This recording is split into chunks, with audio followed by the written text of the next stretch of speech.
Welcome back to AnimeRealm. This is my recap for the anime possibly the greatest alchemist of all time. If you enjoy my recaps, please think about subscribing. The story begins with our protagonist being greeted by a supreme being in a strange, ethereal place. She tells him that he has been summoned to Midgard through an otherworlder's summoning spell, and she introduces herself as Lady Nolan. Then almost immediately she apologizes, explaining that he was accidentally caught in a summoning ritual meant for someone else. The protagonist confusedly points out the contradiction. She just welcomed him, yet says his presence here is a mistake. Nolan elaborates, explaining that the otherworlder's summoning system randomly selects individuals from countless worlds. He was excluded from the list of potential targets, but somehow, the system picked him anyway. This revelation leaves the protagonist stunned, and Nolan further clarifies that the summoning spell itself is inherently dangerous. The laws of Earth and Midgard differ so drastically that the act of summoning risks destabilizing Midgard entirely. This danger led to the spell being forbidden, yet a reckless nation still went through with it. Nolan noticed the spell's activation and intervened to minimize the damage, but she couldn't stop it entirely, and she managed to bring him to her domain for now. The protagonist asks if others summoned by the spell are in the same place. Nolan shakes her head, explaining that they were the proper targets and were sent to the Holy Sidonia Empire, where the spell originated. He realizes his summoning was purely accidental and asks her to send him back to his world, but Nolan regretfully admits that this is impossible. She explains that she was furious at the summoners for their recklessness, so she patched things up, ensuring they would never be able to use the spell again. Her explanation grows overly technical, so the protagonist gets overwhelmed and asks for a simpler version. So Nolan bluntly tells him that she's made it impossible for him to return to Earth, and even if it were possible, he no longer has a body waiting for him there. We then see that our protagonist is revealed to be nothing more than a soul in the shape of a fluffy furball, leaving him shocked at his lack of a physical body.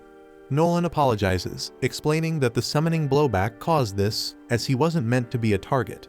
He frustratedly tells her that an apology won't fix his predicament and demands to know what will happen to him now, so Nolan urges him to give up on his old life and start anew as a resident of Midgard. He hesitantly asks if this means he'll be sent to the Sidonia Empire like the others, and Nolan admits she could send him there. However, she warns that the Sidonia Empire is a difficult and dangerous place, and as an accidental summon, his treatment there would likely be terrible. This disheartens him, but Nolan reassures him, saying she feels responsible for his situation and intends to help him. She reveals her plan to send him to a different nation, one where he can have a better chance, and promises to give him her blessing as compensation.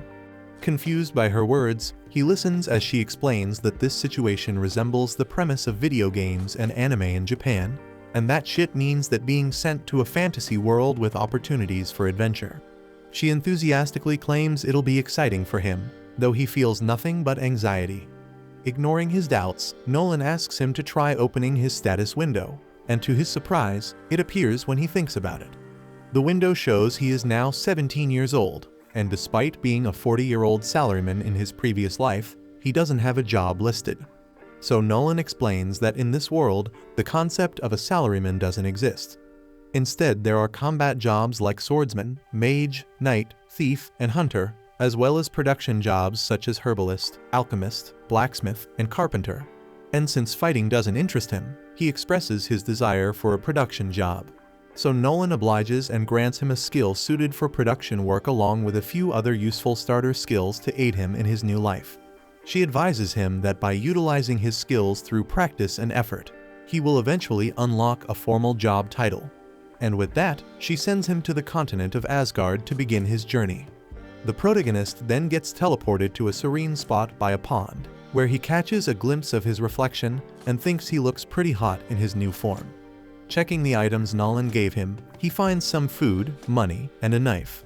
Opening his status window, he realizes it might be problematic if people find out he has Nolan's blessing, and that thinking makes him discover that he can conceal his skills, so he hides both his blessing and his item box skill. As he continues exploring his abilities, he notices he also has several magic skills. Like any typical otaku, he decides to try them out. He avoids testing fire magic, worried it might accidentally set the area ablaze. Instead, he starts with earth magic, followed by wind and water magic.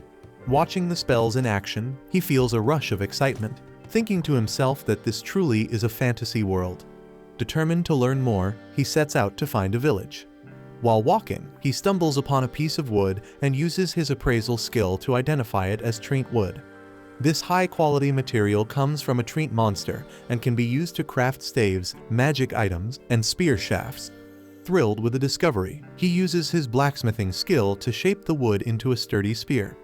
Observing the rich resources of the area like treant wood, he speculates that the plants might also be unique. And after searching further, he discovers the region is brimming with useful herbs. So he starts gathering as much as he can, but he realizes it won't all fit in his bag, so he stores the excess in his item box, which conveniently has unlimited storage. Suddenly, a girl runs toward him in a panic and hides behind him, and he sees that she's being chased by a massive, ferocious rabbit. He quickly notices how unnaturally large the rabbit is and grabs his spear to defend her.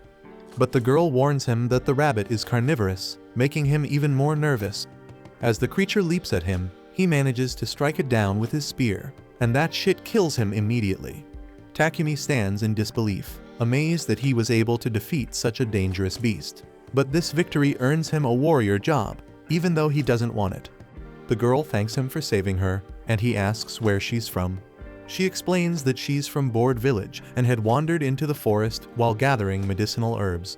He asks if he can accompany her back to the village, and she happily agrees. He feels relieved and smiles, but before they leave she asks if he isn't going to take the horned rabbit with him and mentions that the rabbit is considered quite a delicacy.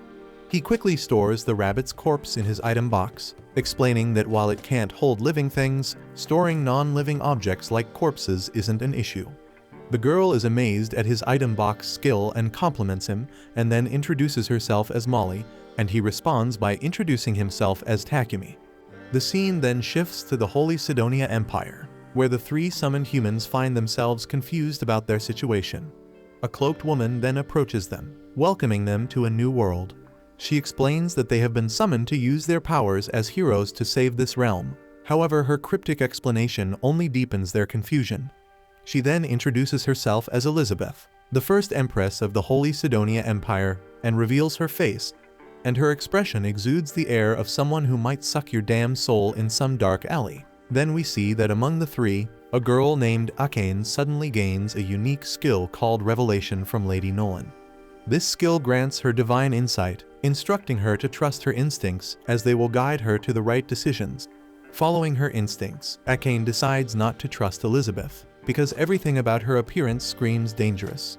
Back in Board Village, Molly's parents warmly thank Takumi for saving their daughter. Her father introduces himself as Banga the hunter, and her mother as Martha. Takumi asks if it would be alright for him to stay in the village for a while, and they happily agree, mentioning that their village is abundant in herbs and even has a vein of ore nearby, which excites Takumi. Banga then introduces Bobbin, who stands nearby as the village blacksmith. Takumi then thanks the villagers for letting him stay, but they inform him there's no inn in the village. But instead they offer to build him a home, which makes him genuinely happy. They show him a plot of land where his house will stand, and Bobbin gathers the villagers to help with construction. Takumi decides to pitch in as well, using his earth magic to level the ground. The villagers are impressed by his magical skill, but the effort drains a significant amount of his mana. So Banga advises him to conserve his energy and let the rest of them handle the work. Later, Takumi's new home is completed, and he uses his carpentry and blacksmithing skills to craft some basic furniture to make it livable. Feeling settled, he checks his status window and wonders if it's possible to change his warrior job. To his surprise, an option to switch jobs appears, so he excitedly selects alchemist and blacksmith as his main jobs and dives into work. Together with Bobbin, he collects ores of iron, silver, and copper. He even discovers a rare mana-infused material called magic iron ore, deciding to smelt all of it into ingots. Takumi begins with the iron ore, noting that in this world, the process doesn't require a furnace thanks to magic. Using a combination of his alchemy and earth magic, he successfully transforms the raw ore into ingots, but the process consumes a huge amount of mana. But he pushes himself anyway to continue, determined to create as many materials as possible. Later, Molly brings him dinner, only to find that he's collapsed from overexertion.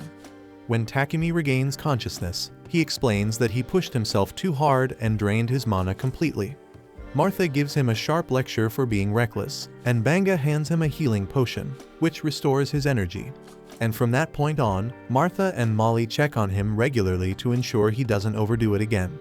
Takumi diligently continues his alchemy, refining ores into ingots over several days. And along the way, he manages to extract small quantities of precious metals like gold, lead, tungsten, titanium, and tin. Using these materials, he crafts high-quality utensils and tools, and also his relentless effort causes his alchemist and blacksmith levels to soar. Afterward, we see Takumi honing his smithing skills under Bobbin's guidance, assisting him with fire magic during their work. And together they craft a knife, and Bobbin proudly declares it his finest creation yet. Takumi's blacksmith level skyrockets to 40, while his alchemist level lags behind at 33, much to his annoyance, as his real goal is to excel as an alchemist. Later, Takumi approaches Banga, asking for some potions so he can try making his own using the herbs he's gathered. Banga agrees but only has basic potions to offer, which Takumi gladly accepts. Soon, we see Takumi brewing potions like a mad scientist or an evil witch in a fantasy story. The process reminds him of his childhood, when he would experiment endlessly. Once his potion is complete, he notices its color is different from Banga's and can feel faint mana radiating from it. He deduces this is due to his use of water prepared with water magic and becomes eager to learn more potion recipes.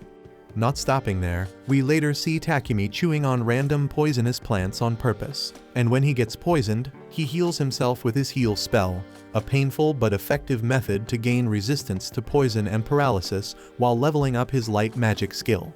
He notes that this dangerous method is the quickest way to develop such resistance, though it's far from pleasant, but thanks to this reckless training, he unlocks purification magic. But just as he reflects on his progress, a massive level 25 armored boar appears before him. Armed with his spear and knife, Takumi prepares to defend himself. The boar then charges and Takumi hurls his knife at it, but the blade bounces off harmlessly. He then desperately strikes with his spear, which shatters into countless pieces. Resorting to spells, he casts Rock Ball and Wind Cutter, but neither has any effect. Frustrated and cornered, Takumi scrambles for a plan. But suddenly he notices movement behind him, and he finds a poisoned spider lurking nearby. Assuming the worst, he prepares for another fight, only to realize the spider is injured. And before he can react, the boar charges again. So Takumi braces for impact, but the spider unexpectedly comes to his aid, blinding the boar and causing it to miss its attack. Though the boar is disoriented, Takumi remains at a loss on how to finish it. But in a flash of inspiration, he uses his alchemical decomposition skill, and the spell dissolves the armored boar from within, defeating it completely. As the boar falls, Takumi gains martial arts and magic combat skills, leaving him in disbelief that his crafting magic saved him. Takumi then checks on the poisoned spider, noticing it's on the verge of death. Grateful for its help, he thanks the spider, assuming it risked itself to save him. Using his heal spell, he restores the spider's strength and prepares to leave, thinking everything is fine now. However, a notification suddenly pops up, informing him that he can tame the spider. Surprised by the option, he hesitates, but when the spider looks at him with its shiny, hopeful 8 eyes, makes it impossible for Takumi to walk away. He asks if it wants to join him, and upon agreeing, he tames it, unlocking a telepathic connection. He then curiously asks if it already has a name, but it doesn't. Noticing the maple leaf-like pattern on its back, he names it Maple. And as soon as the spider accepts the name, it evolves into a killer spider, and even its severed leg regenerates. Later, Takumi returns to the village, proudly showing the massive armored boar he defeated. The villagers are stunned, amazed he managed to slay such a formidable beast alone. Molly, however, quickly notices the large spider perched on his back. Alarm spreads among the villagers, but Takumi reassures them, explaining that Maple is a tamed monster. Banga is floored, remarking that taming insect-type monsters is almost unheard of. Not wanting to linger on the subject, Takumi redirects their attention to the boar, suggesting they focus on preparing it for a feast. The villagers are shocked at his generosity in sharing such a valuable catch, but he shrugs it off, happy to share. Soon the entire village gathers for a celebratory feast. While they eat, Banga hands Takumi the boar's fangs and leftover hide, explaining that these items can fetch a good price in a big city. Takumi curiously asks about the nearest city, and Banga tells him it's a place called Bolton. Then we see Maple playing with the village children, endearing herself to the community. Watching the lively scene, Bobbin remarks that the village has become brighter and more cheerful since Takumi's arrival. Banga agrees but reflects that Takumi doesn't seem like the type to settle in a small village forever. Meanwhile, in Midgard, Nolan observes Takumi from afar, pleased to see he's thriving. Another Supreme Being joins her, asking what Nolan expects from the boy. Nolan feigns ignorance, but the Supreme Being presses, revealing that she gave Takumi a special body, her blessing, and even sent him a full year into the past before the Holy Sidonia Empire's summoning spell was activated. Nolan dismisses the notion that she has any deeper intentions, but her expression betrays her true thoughts, hinting that she may have a deeper plan for Takumi's future. One morning, Takumi wakes up to find himself tied up in bed, and he immediately knows Maple is behind it. She apologizes, explaining that she's been feeling lonely because Takumi has been so busy lately and just wanted to get his attention. Realizing he's been neglecting her, Takumi admits that work has been consuming all this time, so he decides to take the day off and spend it with Maple, and this simple gesture makes her ecstatic. Just as the two are getting ready to enjoy their day, Martha walks in with Takumi's lunch and immediately notices the awkward situation. To her, it looks like something strange is going on between Takumi and Maple, but Takumi insists that it's not what she's imagining. Martha takes his explanation at face value, but can't help noticing the silky threads Maple has produced. Intrigued, she gets the idea to harvest as much silk as possible from Maple, seeing it as a golden opportunity. Later that day, Martha proudly shows off a shirt she's made from the spider silk, and the ladies in the village are going wild over its texture and quality. Takumi, surprised by their enthusiasm, learns that spider silk is considered a rare luxury item, usually only affordable to nobles. Martha, sensing a lucrative opportunity, asks Maple if she can produce more fabric. Maple obliges and eagerly squirts out more silk, but the process is time-consuming, so this means that she won't have time to play with Takumi anymore. Though Takumi is a little disappointed as he's been looking forward to spending the day with her, still he knows he has other responsibilities to tackle, so he's not entirely bothered. It's been about a month since Takumi first arrived in the village, and he's starting to plan his next steps. He intends to head to the city to advance his studies in alchemy, but the thought of saying goodbye to the villagers he's grown close to leaves him hesitant. In the meantime, Takumi decides to visit Boban at the forge to continue practicing blacksmithing. Together they manage to craft a chest plate that fits Takumi perfectly, as well as a pair of sturdy steel-toe boots. Boban, proud of their work, points out that the boots are great for kicking things in a pinch, but Takumi, ever the pacifist, reminds Boban that he has no intention of fighting because he's committed to becoming an alchemist. Just then Banga shows up, pleased to see that Takumi's armor is finally complete, though there's a hint of sadness in his voice. He knows Takumi can't stay in the village forever if he wants to grow his production business, and heading to the city is the logical next step because it's where Takumi can sell more of his goods, access a reliable supply of materials, and truly thrive. Banga then mentions that a trader from Bolton will be passing through the village in a couple of days, and he's already arranged for Takumi to hitch a ride back with him. While they're sad to see him leave, they understand this is for the best, and they encourage Takumi to start preparing for the journey. Grateful for their support, Takumi thanks them and heads back to his house to begin packing. On the way, he bumps into Martha, who's carrying a bucket of meat. He curiously asks what she's up to, and Martha explains that she's on her way to dispose of the innards from a horned rabbit Banga had caught. Apparently, the innards are the most delicious part of the rabbit, but they're also tricky to process safely, and without proper equipment to remove diseases and parasites, they had no choice but to throw the meat away. Takumi, however, has a better idea, and he bends down and uses his purification magic to cleanse the meat, making it safe to eat. Martha is grateful, but also visibly stunned by what she just witnessed. She points out that light magic is incredibly rare in this world, and if people found out Takumi could use it, it would likely attract a lot of unwanted attention. So she advises him to keep this ability a secret when he leaves the village. Acknowledging her warning, Takumi promises to be cautious, but while he's still here, he plans to use every bit of his power to improve the villagers' lives, and over the next couple of days he gets to work, using earth magic to construct a sturdy brick wall to enhance the village's defenses. For convenience, he builds a water pump and even adds a few other amenities to make life easier, and by the time he's finished, the village looks completely transformed. So when the merchant from Bolton finally arrives, he's so astonished by the improvements that he barely recognizes the place. Banga then steps forward to greet Papek the trader, and after finalizing a trade deal, Takumi walks up, ready to depart. Papek, who's already heard a great deal about Takumi from Banga, introduces himself and everyone confirms if Takumi has everything he needs. Takumi assures them that he hasn't forgotten a thing, but there's one last gesture he wants to make before leaving. He reaches into his bag and hands Banga a potion, and then explains that he already left about 100 similar bottles at Banga's house and urges him to use them in case of emergencies to heal any injuries. Papek, noticing the potion, asks for a closer look and is stunned by its quality because it's undoubtedly a high-level potion. However, Takumi seems oblivious to just how valuable his creation is. Soon, the rest of the villagers gather to bid Takumi farewell, and Papek kindly offers to wait until everyone has said their goodbyes. Molly then waves goodbye to Maple, who's cozily sleeping in Takumi's sack, and Martha hands Takumi an outfit made from maple silk, a collaborative gift from the village ladies. Touched by their thoughtfulness, Takumi thanks everyone for their kindness, especially considering how short a time he's been in their village. He then steps into the carriage, and the villagers give him an enthusiastic send-off, assuring him that he will always be welcome in their home. As the carriage heads toward Bolton, Papek comments on how deeply the villagers seem to care for Takumi.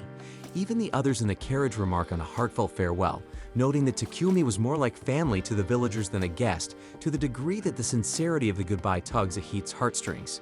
Speaking of which, the blonde man introduces himself as Heath, while the redhead is Real, and the gloomy-looking man is Boger.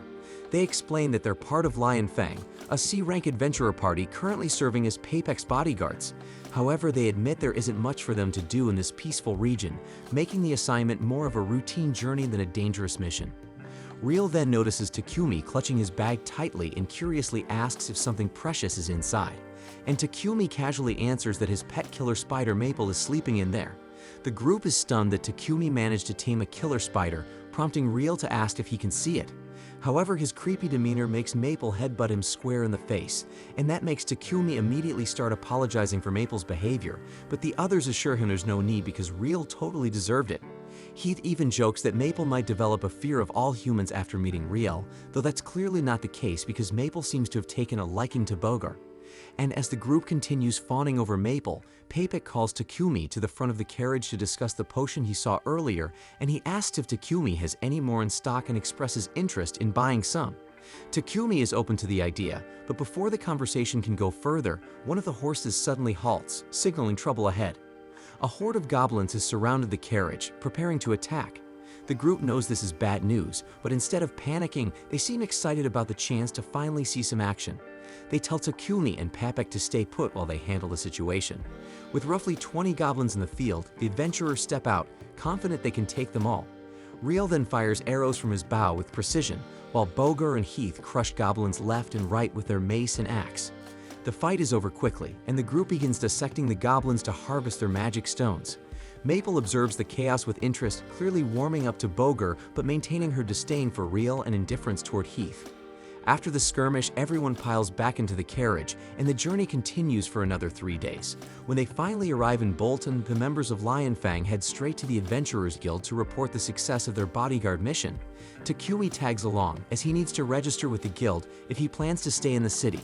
Ideally, he would have joined the Alchemist Guild, but since Bolton doesn't have one, becoming an adventurer is his only option. The receptionist Hans explains to Takumi that the Adventurer Guild card can serve as his identification. As long as he completes at least one simple quest per month, the card won't expire. With this knowledge, Takumi proceeds to register as an adventurer and introduces Maple as his pet, finalizing all the paperwork. With his registration done, Takumi heads to Papek's trading company to negotiate a deal for his potions. He reveals that he has about 103 potions in stock, each of exceptionally high quality.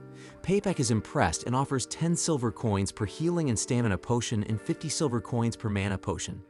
Takumi quickly calculates that this deal would net him over 7 million yen in equivalent value.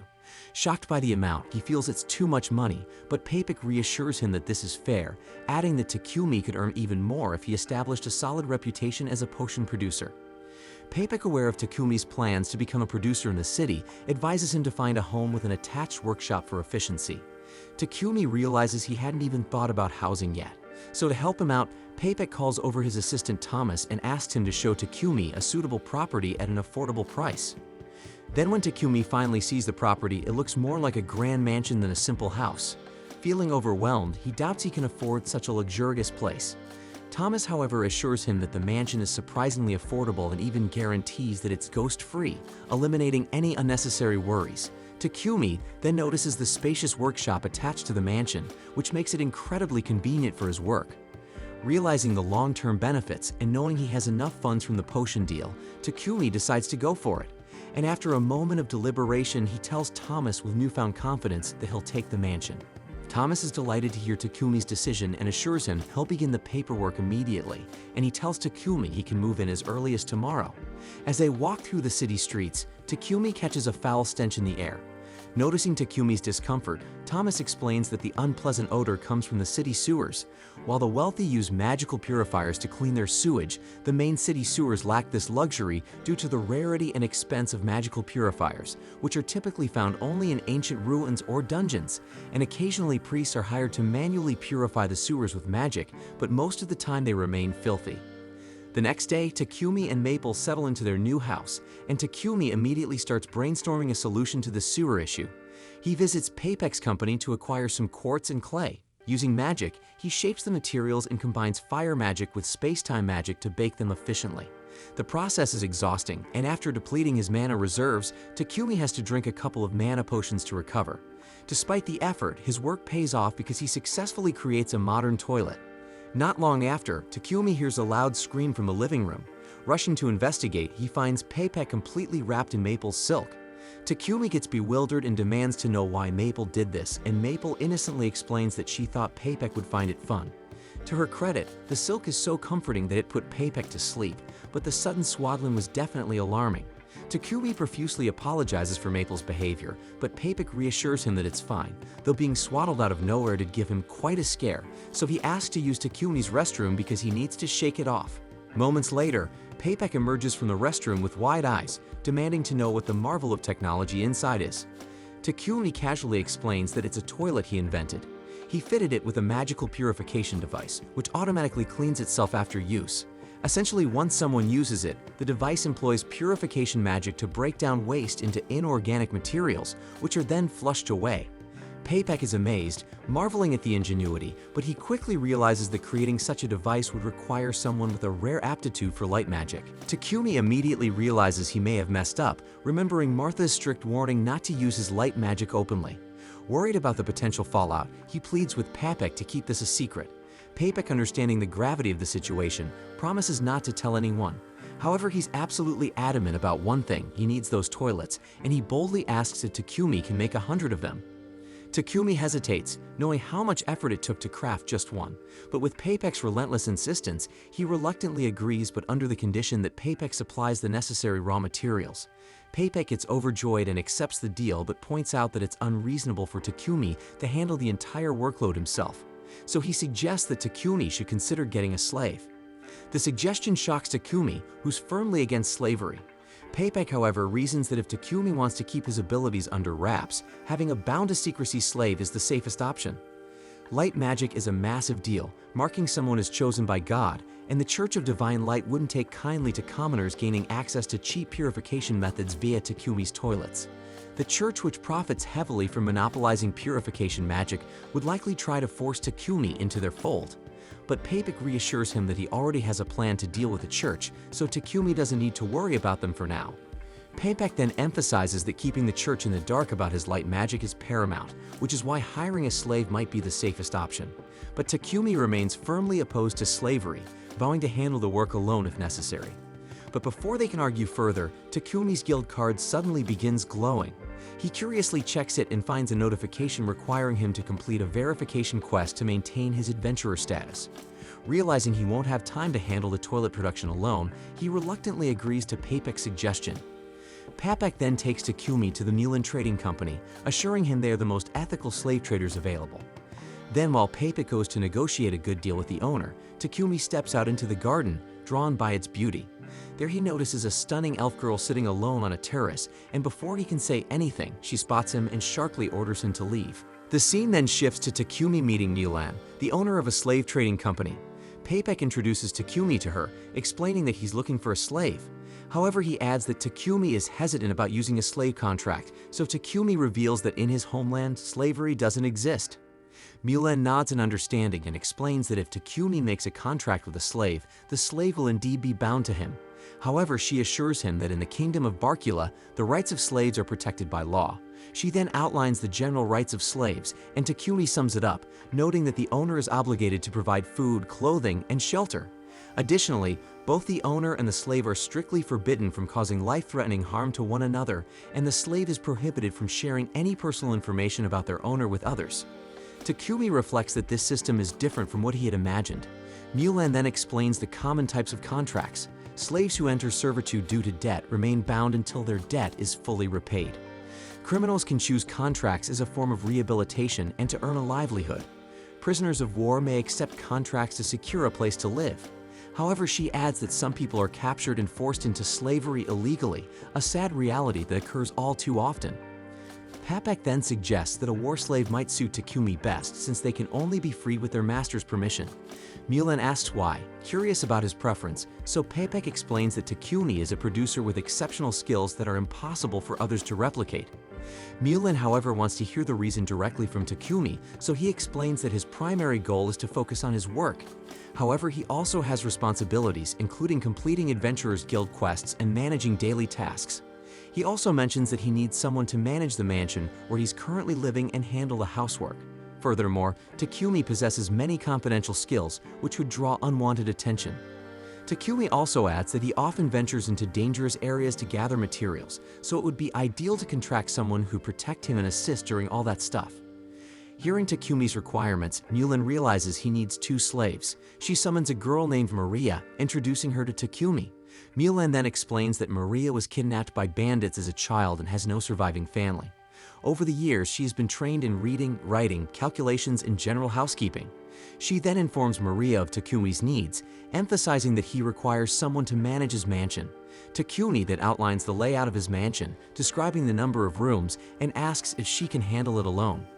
Maria confidently states that she can manage it, and Takumi is relieved to hear this. Noticing his hesitation, Maria asks if something is wrong. Takumi admits that he surprised someone as cute as her hasn't already been chosen by someone else.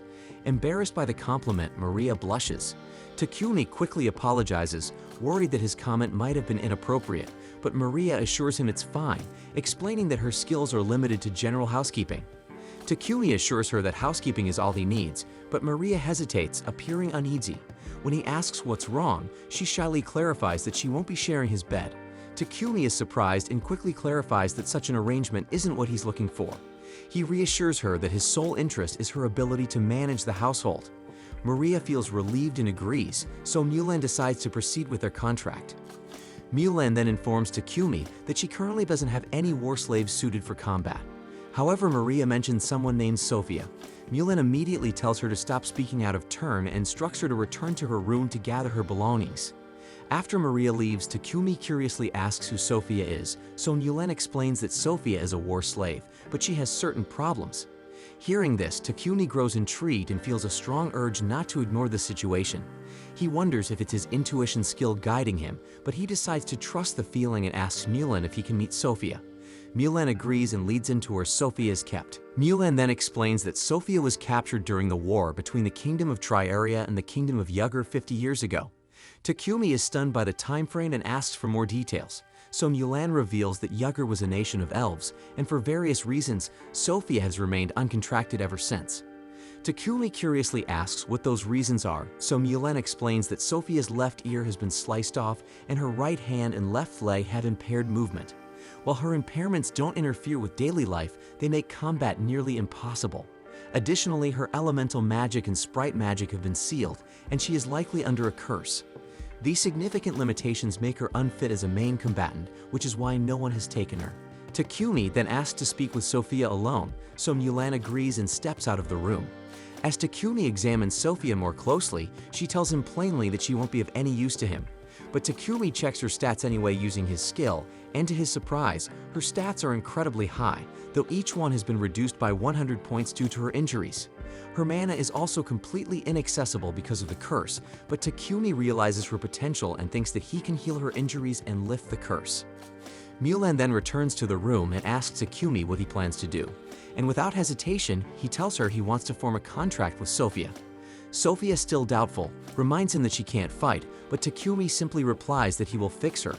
Mulan is skeptical, questioning whether Takumi can actually address the issues that have plagued Sophia for 5 decades. Takumi confidently says he can, and Mulan agrees to let him take Sophia under his care. Sophia remains uncertain and asks if he truly wants her as his slave. Takumi asks if she doesn't want him as her master, but she responds that a slave's wishes don't matter. And with that, Mulan begins the contract process. She casts a spell binding Takumi, Sophia, and Maria into a formal contract. After the contract is sealed, both Sophia and Maria express that they will do their best to serve Takumi. Takumi thanks them and treats them with respect, but Sophia quickly reminds him that they're just slaves and he doesn't need to act so politely. Mulan, observing the interaction, smiles and remarks that they found themselves a good master. Afterward, Takumi arrives at his house, where Maple leaps at him as soon as he opens the door. Startled, Maria and Sophia immediately prepare to fight the killer spider, but Takumi quickly stops them, explaining that Maple is his pet. He then introduces Maple to the two of them and informs Maple that Maria and Sophia will be living with them from now on. Takumi then shows Maria and Sophia to their rooms. Both are surprised to learn they'll have their own separate spaces, hesitant to accept such accommodations. Takumi insists, explaining that the mansion has many unused rooms and it's better to put them to good use. He also informs them that the mansion has a bath they can use anytime. They express gratitude but suggest he go to the bath first. Takumi hasn't decided on his own bathing schedule, so he encourages them to use it freely, assuring them he's installed a device to keep the water clean constantly. Later, we see Maria and Sophia relaxing in the bath. Maria remarks that she never thought Mulan would let Sophia go, as she had refused to sell her to anyone before, no matter how much money was offered. Maria believes this means Mulan must have truly acknowledged Takumi as a worthy master, and she thinks he seems like a kind person as well. Sophia, however, remains skeptical and points out that when she looked at the contract Mulan prepared, most of the entries regarding Takumi were left blank. She believes he might be hiding something, and if so, there must be special circumstances or a reason why sharing that information could cause trouble, and she admits that she doesn't fully understand what he's thinking. When they leave the bath, they discover that Takumi has already prepared dinner. Maria is devastated, insisting this was supposed to be her job. Takumi reassures her, explaining he just wanted to make things easier for their first day.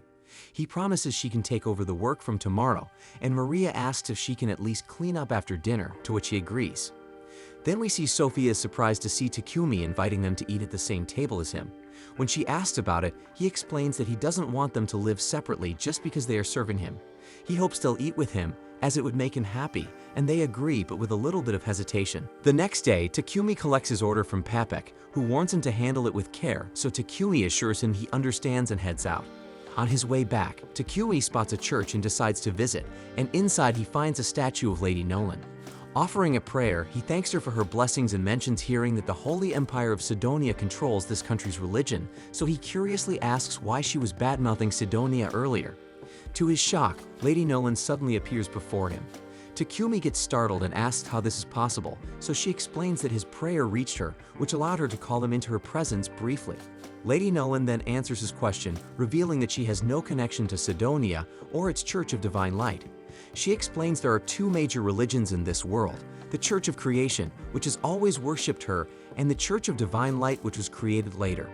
The latter's god doesn't truly exist, but the Holy Empire of Sidonia used aggressive tactics to spread its influence rapidly, opposing the Church of Creation. So Lady Nolan chose not to intervene, viewing it as a petty human conflict.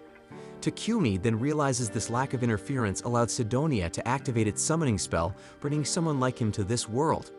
Lady Nolan apologizes again, acknowledging the unintended consequences of her inaction. She then offers a disclaimer about her blessing. While parts of it are permanent, others are temporary. As Takumi grows, the aspects of the blessing that helped him grow quickly and meet kind people will fade. She simplifies it by saying his tutorial for beginners is nearly over. Soon, he will face more significant challenges, including hitting walls in his growth and encountering individuals with ill intentions. Takumi reflects on her words, realizing that many of the kind people he's met so far were likely a result of the blessing. Accepting that he will need to rely more on himself moving forward, he thanks Lady Nolan one last time and exits the church. The story then jumps forward by 1 year into the future, showing the king of Sidonia asking about the progress of the summoned heroes. He is informed that they are currently training with the knights. The king expresses hope that these heroes will become valuable assets, acknowledging the difficulty of summoning them to this world. The minister notes that the heroes were initially reluctant to help, but thanks to Elizabeth's persuasion, they had become more cooperative. The scene then shifts to Akira and Yamato sparring with the knights. The knights mock their poor performance, highlighting how far they still have to go. Yamato then recalls a humiliating memory from his past, when he was defeated by a freshman during a judo match and ridiculed by everyone. Motivated by that memory, he trains with renewed determination, earning the knights' grudging respect for his grit. Meanwhile, the knights ask Akane to join in, but she refuses, stating that she's not interested in violence. She then tries to leave, but Elizabeth intercepts her, insisting that this is not about violence but something essential to saving the world. Then Akira steps in dramatically, playing the role of the protective hero, and assures Akane that she doesn't need to worry because he will protect her.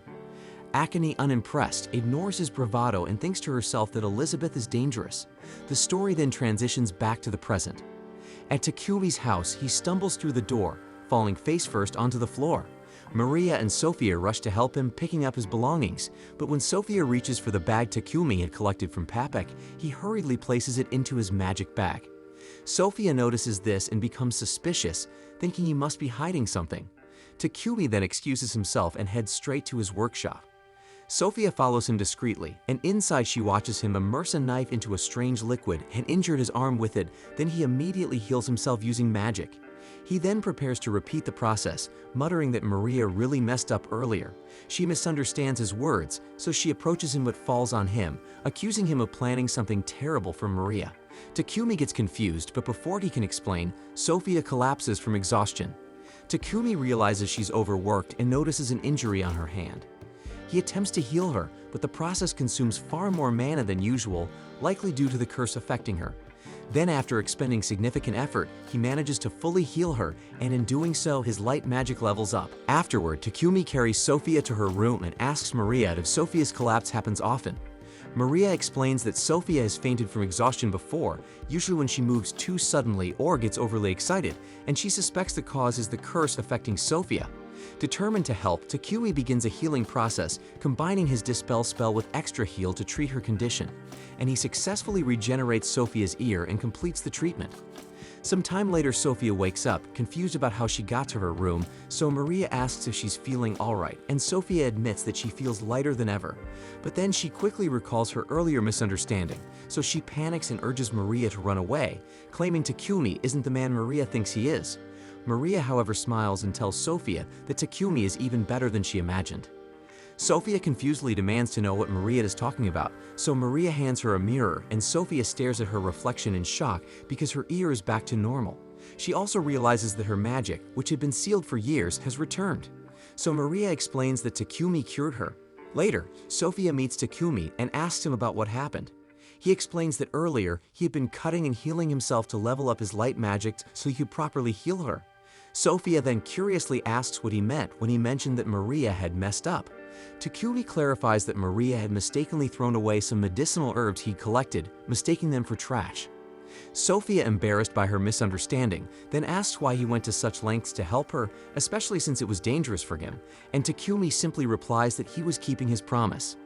Hearing this, Sophia bursts into tears, deeply moved by his kindness. She then kneels before him and swears her lifelong loyalty, vowing to serve him with unwavering devotion. The next day, we find Takumi in a quiet library, flipping through dusty alchemy books to dig deeper into this world's magic. To his frustration, most of the texts barely scratch the surface of alchemy, leaving him puzzled as to why such a straightforward discipline has faded into obscurity. But after some thought, he concludes that alchemy must be a relic of an ancient magical civilization. Conveniently, Lady Nolan's blessing allows him to understand all languages in this world, making even the most complex alchemy books laughably simple for him to comprehend. Armed with new knowledge, Takumi returns home, where Maria greets treats him with sandwiches for lunch. As they eat, Maria begins muttering to herself about how heartwarming it was to see Takumi and Sophia reconciling the day before. She sheepishly admits she had been spying on them from behind the curtains because apparently personal privacy is overrated. She gushes about how romantic it was to witness Sophia pledging her loyalty to Takumi, likening it to a knight swearing to protect a princess. Except in this case, Takumi is the princess.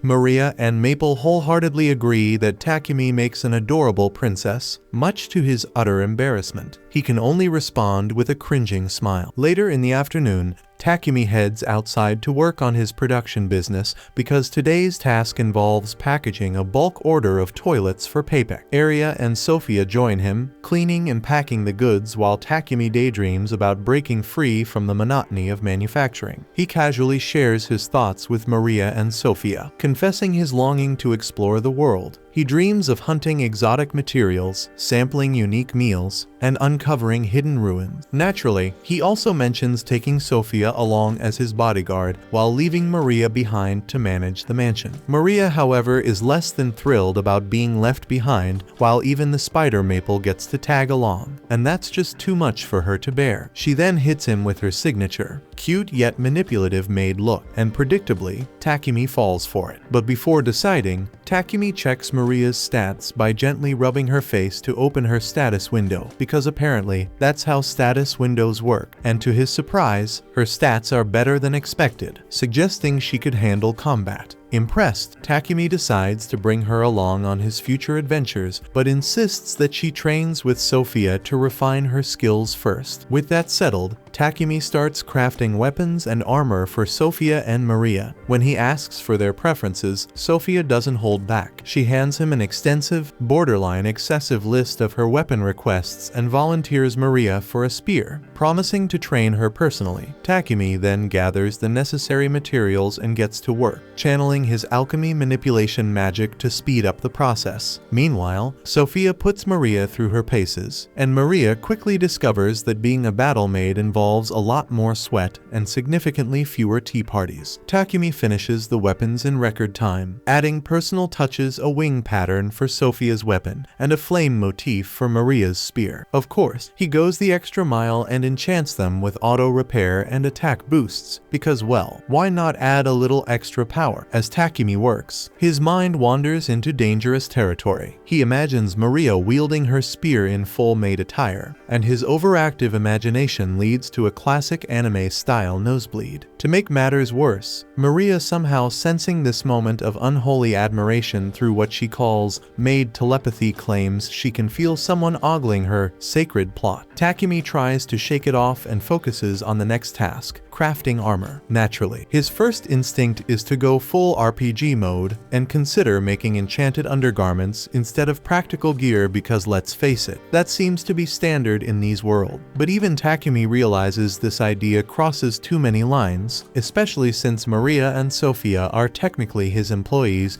and not participants in his questionable cosplay daydreams. The real challenge, however, is getting their measurements. Asking directly would only earn him a one-way ticket to Pervsville. But Takumi has a solution. With a mischievous grin straight out of a shonen villain's playbook, he uses his alchemy magic to create life-sized replicas of Sophia and Maria. He spends a hilariously awkward amount of time staring at these mannequins, particularly at their melons, because professionalism has never been his strong suit. Let's just say Takumi's imagination runs wild as he revels in the fantasy of being the master of his two servants. After several days of work, Takumi finally finishes the armor, which looks nothing like what you'd expect. Sophia gets a simple breastplate, and Maria's armor is basically a red maid outfit that belongs in a fantasy game. Surprisingly, both girls are thrilled by the design, but Sophia pauses to wonder how Takumi matched their sizes so perfectly without taking measurements. Takumi naturally keeps this a secret because he can't exactly confess his pervy methods after all. With that sorted, the trio heads to the Adventurers guild so Sophia and Maria can be registered and obtain travel licenses for venturing outside the city. After the girls receive their guild cards, Takumi registers the three of them as a new party and prepares to accept their first quest together. Just as he's about to pick one, a group of D-ranked adventurers approaches, their leader being an overweight thug with an oversized ego. They immediately start picking on the group, telling the girls to dump Takumi and spend their time with someone more deserving than an F-ranked loser like him. Takumi doesn't take this insult lightly. Though internally terrified of the fat thug leading the group, he wants to protect his friend's honor. Summoning every ounce of courage, he stands his ground and uses physical enhancement magic to block the thug's attack. However, when the thug's punch connects, his own arm breaks from the impact, leaving Takumi unharmed. Just as things are about to escalate further, the guildmaster arrives to put a stop to the commotion. However, upon seeing the injured thug, the guildmaster immediately blames Takumi for the incident, completely unaware that the thug hurt himself trying to attack Takumi. As the guildmaster scolds Takumi, Sophia, and Maria, the receptionist Hans intervenes, explaining that the white-haired idiot hadn't started the fight and was only defending himself. When Hans addresses the guildmaster by his title, Takumi's jaw nearly hits the floor. He's shocked to learn that the bald-headed, angry bird-looking man is actually the guildmaster. Hans formally introduces him as Barak. Ignoring the introduction, Barak sternly orders Hans to heal the thug's broken arm. Afterward, Barak asks Takumi and the girls to follow him. In what feels like an interrogation room, the guildmaster demands to know what Takumi's deal is. Initially hesitant to reveal his abilities, Takumi is forced to explain when Hans mentions detecting traces of magic at the fight scene. Hearing this, Takumi realizes how sharp Hans' sense skills must be. While admitting to using magic, Takumi clarifies that he didn't cast any spells on the goons from earlier. Instead, he explains that he coated his body with charcoal from his item box. Hans doubts him, but becomes convinced when Takumi adds that he synthesized the coal into diamond. Recognizing this as alchemy, Hans recalls that Takumi had initially wanted to join the alchemist guild when they first met. Ignoring the magic talk, Barak shifts the conversation to the women in Takumi's party. When Sophia and Maria confirm they're his teammates,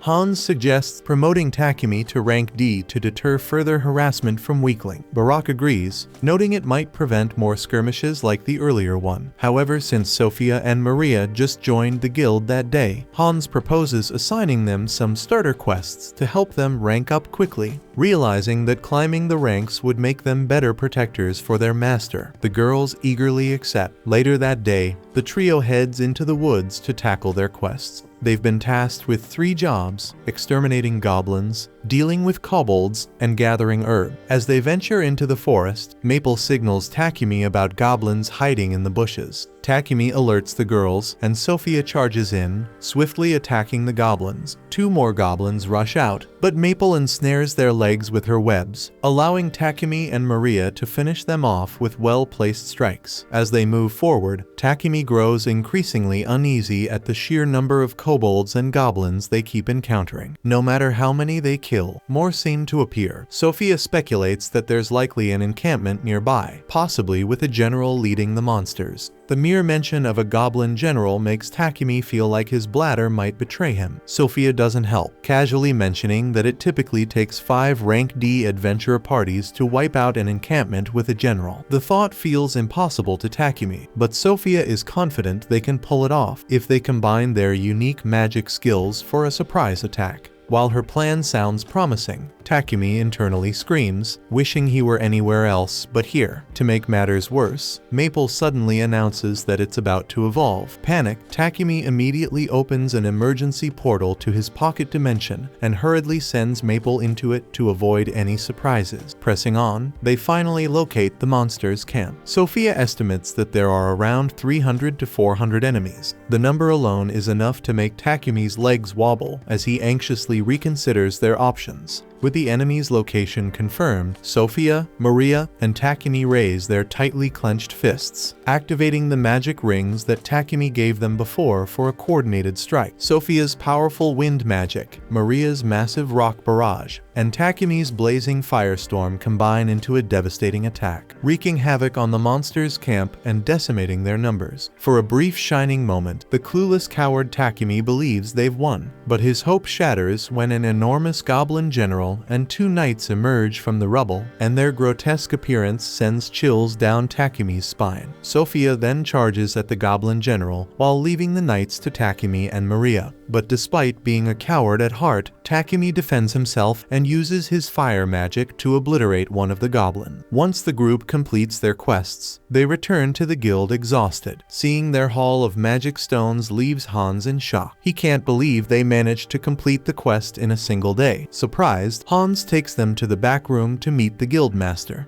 The guildmaster is just as stunned as Hans, wondering how they achieved such a feat so quickly. But before he can question them further, Maple enters in her half-human form and slaps the guildmaster on his bald head before introducing herself. Takumi and Sophia are shocked by her new form, but Maria is delighted and excited to hear Maple speak for the first time. And after that shit, Takumi is promoted to rank E, while Sophia and Maria are promoted to rank F. Later, Maria shows Takumi a design for new undergarments for her and Sophia, and when Takumi looks at Maria's initial design, it resembles men's undergarment, and naturally the perv can't let that slide. So he sketches a more feminine design for them, and the moment Maria sees it, her cheeks flush furiously, and she stammers as she begs him to make it. While they talk, Maple informs Takumi that Papek has arrived. Papek faints upon seeing Maple's new form, but when he recovers, he tells Takumi that the Lord of Bolton has summoned him to express gratitude for the toilets he made. When Takumi meets the Lord, he is thanked repeatedly for his contributions to the town's sanitation. The Lord's kindness surprises Takumi, who starts to think of him as a good and honorable leader. Later that evening, Maple delivers the finished underwear to the girls. As they hold it up, they marvel at how comfortable it feels and jokingly ask if they can try it on in front of Takumi. This suggestion is enough to make the virgin dimwit freak out entirely, screaming like a scared little girl. He bolts into his room and slams the door behind him, leaving the girls laughing at his embarrassment and thinking that he is too chicken.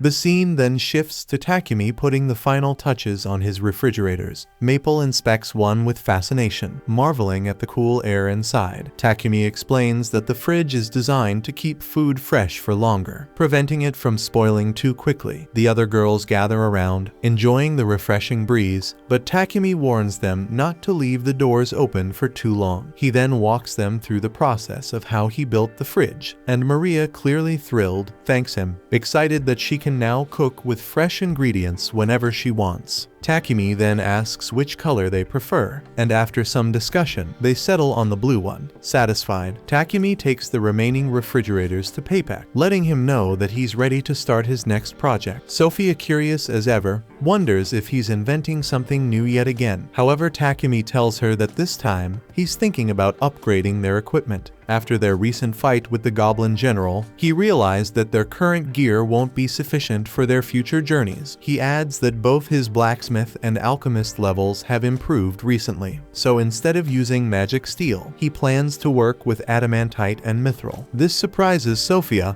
but she looks forward to seeing what he can create. Afterward, Takumi seeks out Hans to ask where he can find mithril and adamantite. Hans informs him that both are extremely rare ores and that there are no blacksmiths in the city capable of refining them properly. Still, he offers Takumi a list of skilled blacksmiths who live in the area. He also points out that since Takumi is an alchemist, he might be able to synthesize the ores himself. Takumi is surprised by this suggestion, but Hans explains that synthesizing them would be incredibly time-consuming and drain a massive amount of mana. He then suggests a more practical approach, mining the ores directly from a town called Horas. located northwest of the kingdom of Barkula. However, there's a catch. The mines are restricted, and only members of the Blacksmith Guild are allowed entry. Fortunately, there's a loophole. If Takumi accepts a quest to eliminate the monsters that occasionally appear in the mine, he'll be granted temporary access. This means he could mine the ores while also completing the quest. So Takumi believes that if he does, this will mean killing 2 birds with 1 stone. The guildmaster then suddenly appears, informing Takumi that Bolton has been experiencing a shortage of Trent wood. He explains that this is due to most adventurers prioritizing black buffalo hunts, which are common around this time of the year. He emphasizes that this is a serious issue and casually points out that the Forest of Death, where Trent wood can be found, happens to be on the way to Hora's. Takumi immediately realizes that the guildmaster is trying to rope him into hunting Trents as well. The guildmaster confirms this assumption and further mentions that hauling back all that Trent wood shouldn't be an issue for Takumi since he has space-time magic. Takumi agrees to take on the task since he also uses Trent wood himself, but the guildmaster isn't finished yet. He brings up a blacksmith who needs to travel to Hora's and requires an escort, once again pushing another mission onto Takumi. At this point, Takumi can't help but think that this guild is absurdly exploitative. The guildmaster then attempts to sweeten the deal, offering Takumi a promotion to rank D if he completes the quest. However, Takumi is skeptical, revealing that he has never taken an escort mission before. He suggests that the Lion Fangs would be better suited for the job, but the guildmaster informs him that they are already occupied with another quest. Accepting his fate, Takumi shifts gears and asks how long the journey to Hora's would take. Hans explains that a standard horse carriage would take about 7 days, whereas a monster horse carriage could make the trip in 4. Understanding the situation, Takumi requests a monster horse carriage, but Hans disappoints him by revealing that they are all currently in use. Just then, Real enters the room,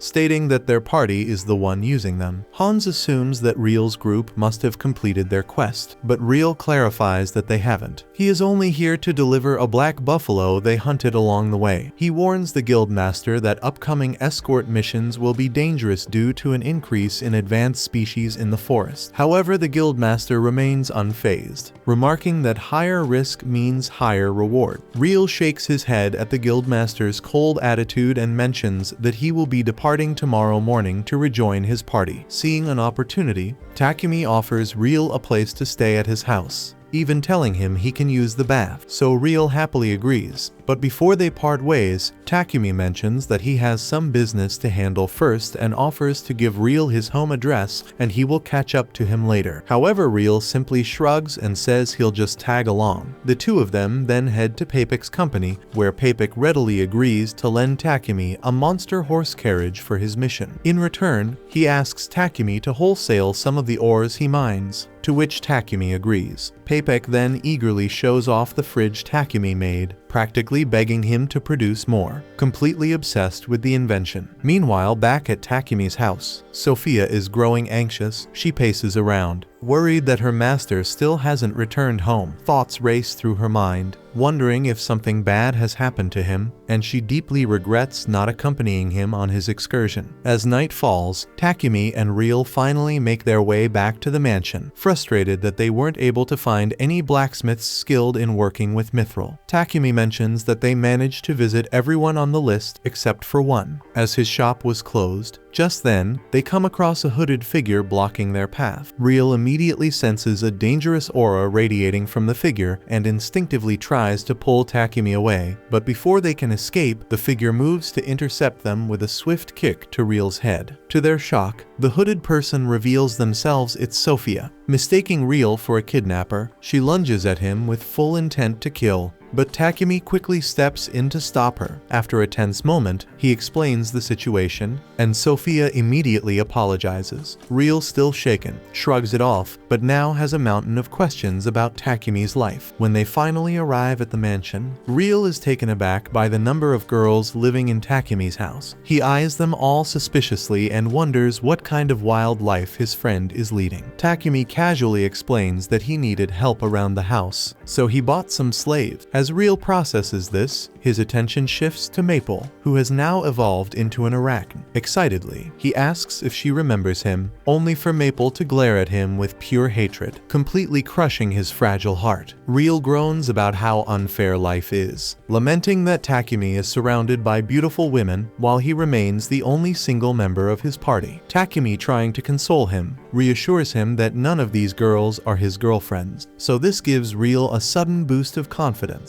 prompting him to boldly ask both Maria and Sophia out on a date. However, they shut him down immediately, stating that they have dedicated their lives to Takumi. Takumi then just tells him to take a damn bath, and later we see Real pathetically bathing with tears in his eyes. Meanwhile, Takumi and the others gather for a strategy meeting. Sophia agrees with Takumi's plan to take down some treants, mentioning that she is also fine with exterminating monsters in the mine to collect ores. The group reaffirms their commitment to the mission, promising to do their best. Takumi nods, telling them that they will depart in 3 days. With that in mind, he decides that he needs to forge better equipment for his party before they set out. The next morning, Real leaves the mansion, and afterward, Takumi examines the mana-draining sword he obtained from the Goblin Emperor. He discovers that it's made of tungsten carbide, an incredibly hard substance, and realizes that the weapon is far too large to be practical for a human. Deciding to repurpose it, he attempts to melt it down, but the sword resists his effort. After a great deal of perseverance, he finally manages to forge the massive blade into 2 human-sized swords. Noting that the blade absorbs an opponent's mana to become sharper and stronger, he decides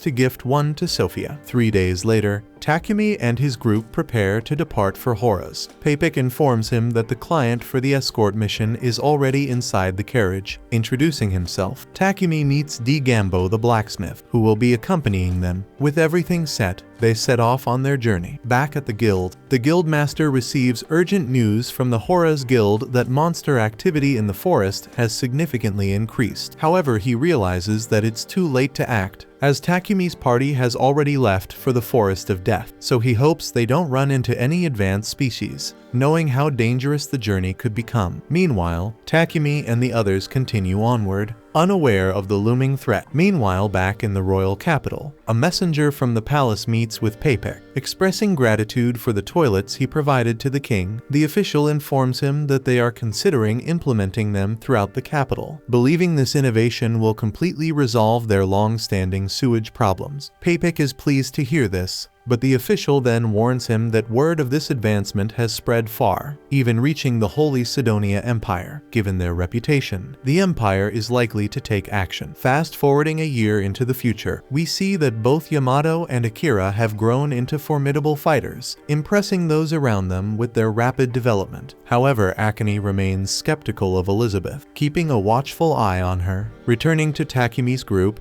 they make a stop near the Forest of Death. Takumi casts a protective barrier around their camp and instructs D. Gambo to stay inside while they deal with the treants. The scene then shifts to them deep in the Forest of Death, where Takumi asks Sophia how to tell the difference between a treant and a regular tree. Sophia explains that he needs to focus and sense their magic while observing their surroundings. She then points at one, revealing it to be a treant, and Takumi immediately charges at it. It tries to strike him with its roots, but Maple and the others step in to cover him. Seizing the opportunity, he thrusts his spear into the monster, bringing it down and leveling up both his axemanship and logging skills. Thinking these creatures are weak, Takumi assumes this will be an easy task. However, Sophia warns him that they are surrounded and suggests using magic to take them down more efficiently. The team unleashes their spells, cutting and burning through the treants, and as the battle rages on, Takumi levels up several of his skills. Suddenly, an elder treant appears, significantly stronger than the rest. The girls attack, but their strikes have no lasting effect as the monster regenerates instantly. Seeing this, Sophia tells Takumi they must take it down in a single, decisive strike, so she instructs him to coat his blade in fire magic, which he does before rushing the elder treant. Dodging its attacks, he lands a direct strike to its eye, dealing a fatal blow. With that, the creature is finally defeated, and Takumi's skills level up again, Takumi then notices a strange fruit on the ground and is surprised to learn that trees bear fruit. Sophia identifies them as miracle apples, an extremely rare find, so Takumi suggests they take them home, and Maria, excited, announces her plans to bake an apple pie. Later, the group arrives in Horace and heads straight to the Adventurers Guild. Takumi decides to take a quest to hunt iron moles in order to gain entry to the mine. Soon after, we see the party mining alongside Digambo. Takumi successfully unearths some mithril, and Digambo directs him to a spot containing adamantite ore. Digambo is amazed at Takumi's luck, as it's rare to find such valuable materials on a first mining expedition. Just then, an iron mole suddenly emerges from the ground, and without hesitation, Takumi blinds it using his light magic, allowing Sophia to swiftly finish it off. The others marvel at how effortlessly he took down the creature, and Takumi explains that he figured light magic would work since iron moles thrive in darkness. Sophia is still surprised by how easy it was, while Maria pouts, disappointed that she didn't get to contribute in any shit. With their quest complete, they mine a massive load of ore before returning to Bolton. The next day, Takumi visits Digambo's shop, eager to learn the basics of synthesizing and forging mithril and adamantite alloys. Digambo agrees to teach him and starts by having Takumi forge a mithril knife. Afterward, Takumi upgrades the girl's armor using the high-quality materials he obtained, ensuring they are better prepared for future battles. The scene then shifts to the girls trying on their new armor. Utterly speechless at the number of unique skills and enchantments infused within them, Sophia's armor is imbued with wind and water elements, while Maria's carries fire and earth attributes. Takumi explains that to embed their elemental affinities into the armor, he had to saturate magic stones with his mana until they turned blue. Curious, Maria asks Takumi how he enhanced his thunderclap skill, and he proudly reveals that he enchanted it with enhanced agility, making him significantly faster. To demonstrate, he takes off at high speed but loses control and crashes straight into the wall. The girls, wanting to spare him the embarrassment, pretend not to have seen anything, while Takumi realizes he needs to get used to his newfound speed. Next, he presents Maria with her new spear, Explode, which can fire fireballs, while Sophia receives Tempest, a spear that releases wind energy. She then tells Takumi that if he ever finds himself in danger, she wants to be the one to protect him, even at the cost of her life, so she asks him to craft a shield for her so she can guard him more effectively. Moved by her dedication, Takumi agrees to make a shield for her, but he gently reminds her to value her own life as well. Meanwhile, Lady Nolan observes Takumi from afar, but when she turns her vision toward Akira and Yamato, she sees an ominous scene unfold. The story then jumps 1 year into the future, revealing that in the Holy Empire of Sidonia, the heroes are preparing to march into the kingdom of Samandor. The Emperor entrusts them with the mission, and the heroes swear to do everything in their power for the sake of the world's peace. Back in the present, Takumi finally completes the shield, but the effort has completely drained him. Sophia, watching him from a nearby window, feels guilty for requesting the shield. Seeing how exhausted he is, she begins to think that Takumi would have an easier time if he had someone to assist him in his workshop. Meanwhile, in the royal capital of Bacalados in the kingdom of Barcula, the king receives an urgent letter. It reveals that the Holy Empire of Sidonia has learned about the purification magic and is demanding further details. The advisor from earlier speculates that another messenger may arrive within days, but the king grimly notes that, despite the polite wording, this is nothing short of a veiled threat. Elsewhere, we see a meeting between a Sidonian envoy and the king of Barcula.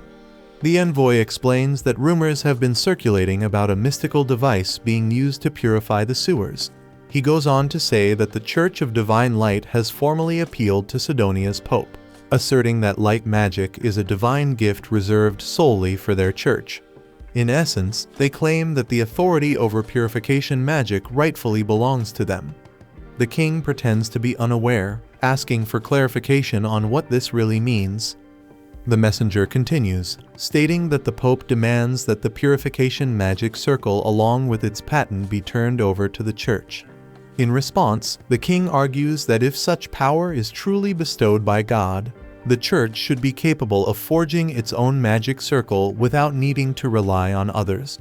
The envoy then adds that the Pope has further ruled that employing sacred purification magic on a magical toilet is absolutely inexcusable, and that whoever is responsible for creating such a contraption must be delivered to the Empire of Sidonia. The king refuses this demand outright, prompting the messenger to warn that the Pope intends to recall all the priests of the Church of Divine Light from their kingdom if the ultimatum is not met. Unfazed, the king coolly replies that they can recall their priests if that is what the church demands.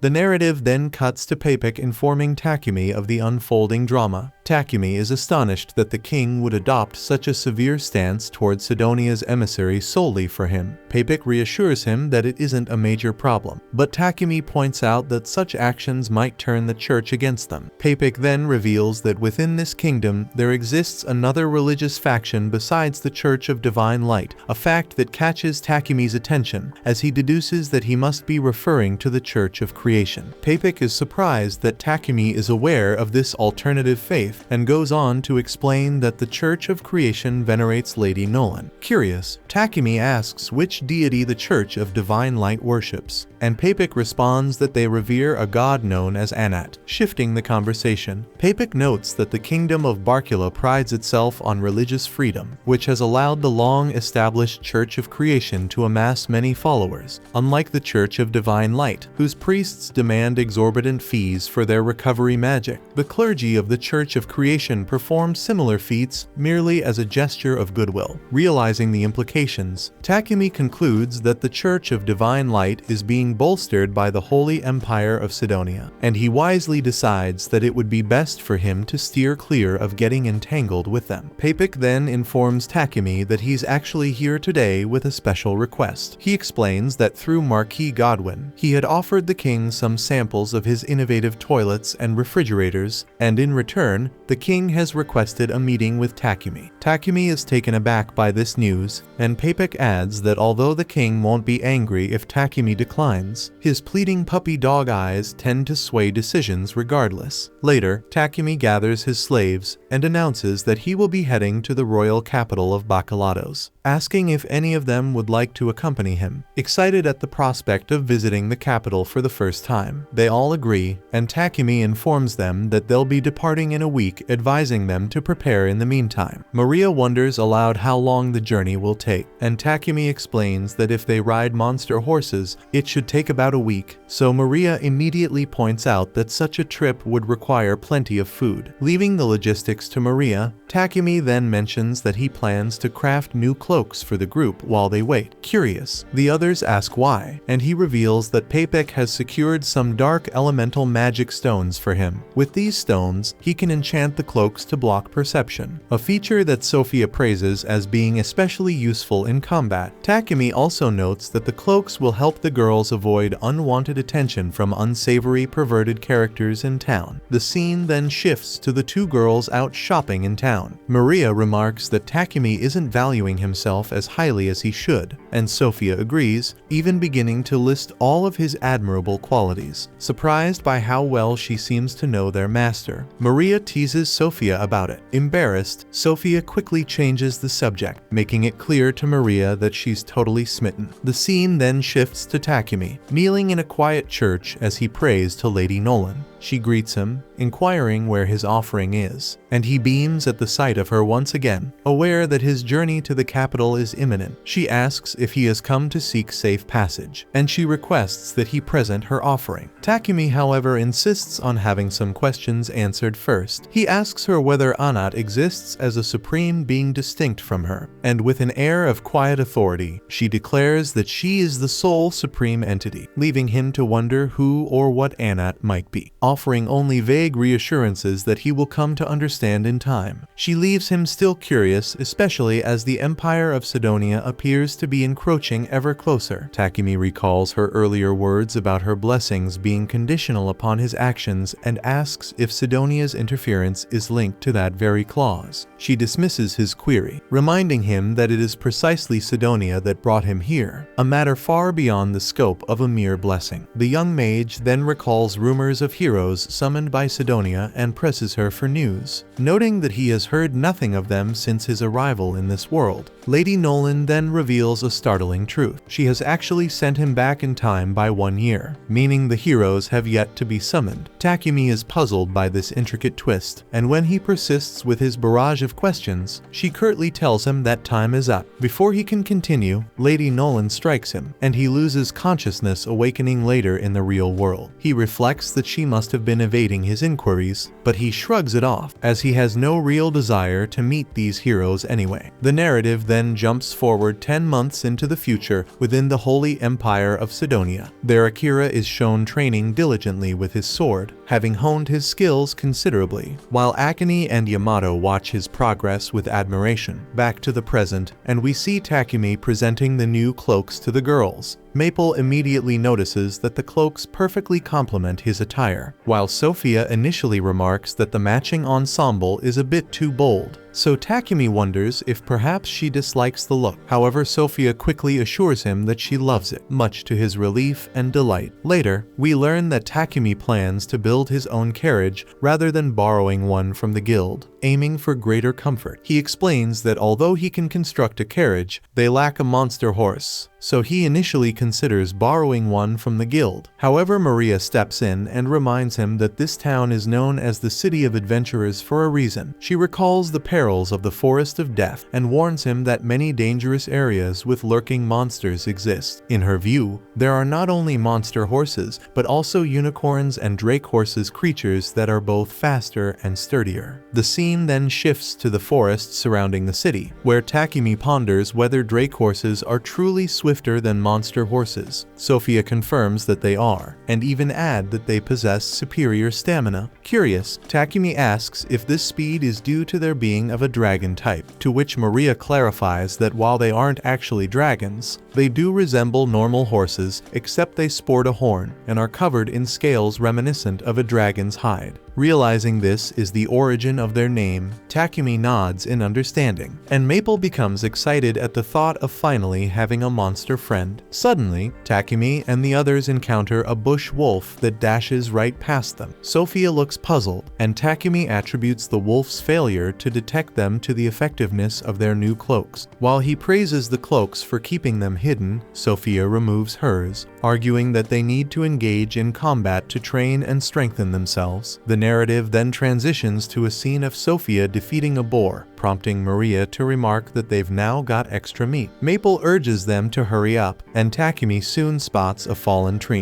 Recognizing its value, he decides to salvage it for its wood, which he intends to use in building the carriage, especially since he had been considering buying some from Paypek. Despite Maple's impatient protests for them to speed things along, Takumi and the others set about chopping up the meat and collecting the wood. Irritated, Maple storms off on her own, dashing through the forest and noting the numerous dead trees scattered about. As she ventures further, she senses something ahead and soon discovers an injured drake horse. The creature throws his magic at her, but she deftly dodges the attack, a move that reminds her of the time when she was injured and Takumi had helped her. In that moment, she tells the drake horse that her master is truly exceptional at healing, but just then 2 giant ants begin to approach them. Maple notices that the giant ants are the very threat afflicting the drake horse, and she swiftly binds them using her finely spun threads, allowing the drake horse to finish off them. Just as she prepares to leave and summon her master, she suddenly finds herself encircled by a swarm of even larger ants. Desperate, she weaves several layers of her threads into a protective barrier, but the relentless ants begin tearing it apart. Frantically, Maple attempts to reach her master via telepathy, yet no response comes, so she wonders if he's too occupied with chopping wood to notice her distress. And as her concern grows, the drake horse collapses from its injuries. As the ants continue to dismantle her barrier, Maple breaks down in tears,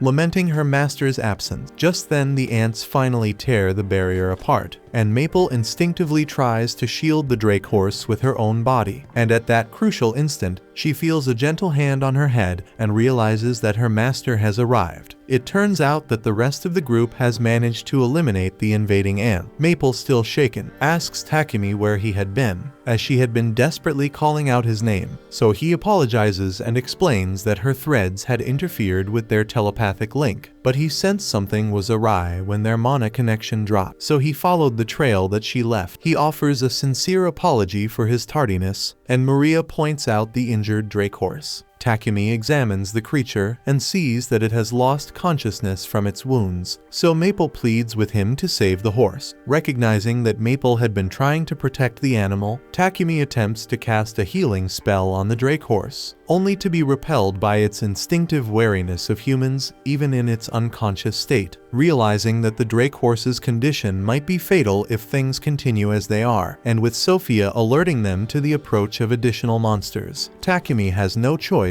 but to retreat both Maple and the horse into his pocket dimension for safety. After he does, Sophia urgently warns him that housing an advanced monster in his pocket dimension without a familiar contract might cause him severe strain. Takumi assures her that he'll be fine, but then when he feels tired, he quickly tries to gulp down a potion to bolster himself, but before he can drink it, he collapses from exhaustion. Later, we see Takumi slumped in his room, fast asleep, with the girls quietly keeping vigil by his side because he's been out for over 12 hours. Sophia remarks to Maria that Takumi won't wake until he's successfully stabilized his pocket dimension, while Maria wonders why Maple hasn't emerged yet. So Sophia speculates that the Drake horse remains terrified, and as long as Maple keeps the creature confined in the pocket dimension, it will continue to spook it, causing Takumi to slowly wither away. Convinced that something must be done, Sophia kisses his hand and follows his mana signature, eventually finding Maple. She inquires about the Drake horse's condition, and Maple confirms that it's still trembling in fear. Sophia suggests she might be able to coax the Drake horse out, but cautions that releasing it into an unfamiliar area could confuse the animal. She points out that unless the creature comes out, it won't receive any healing, and Takumi will remain unconscious. To solve the problem, Sophia proposes that Maple recreate the barrier she had previously woven in the forest. Such a shield would conceal the true location of the Drake horse. Maple agrees, then steps into the garden with the Drake horse to form a new protective barrier. Meanwhile, Sophia intends to visit Papek's company to acquire some monster medicine, but Maria volunteers to go instead, urging Sophia to stay close to their master. The scene then shifts to Sophia watching over Takumi as he sleeps. In his dreams, Takumi relives moments spent with everyone, until eventually he stirs awake. Opening his eyes, he notices Sophia still sleeping by his bedside, and when she eventually wakes, she beams at the sight of her master, and he thanks her warmly for watching over him. He mentions that he needs to check on the Drake horse and steps inside Maple's barrier. Noticing that the creature seems to have recovered a bit, Takumi asks if it might become a friend as well, given that it's already grown close to Maple. He uses his magic to gently tame the Drake horse and succeeds. Following this, Takumi casts a powerful healing spell to restore the creature's health, and Maple dispels the barrier around it. Takumi announces that they have gained a new companion, prompting Maple to ask what name they should give her. Inspired, Takumi decides to name the Drake horse Camellia, after a leaf-bearing tree that retains its foliage year-round and blossoms with red and white flowers. The girls all agree that it's a lovely name, and Maria suggests they all sit down to eat, announcing that she has just finished preparing dinner. Meanwhile, at the bustling Palom Trading Company in Barcula's capital,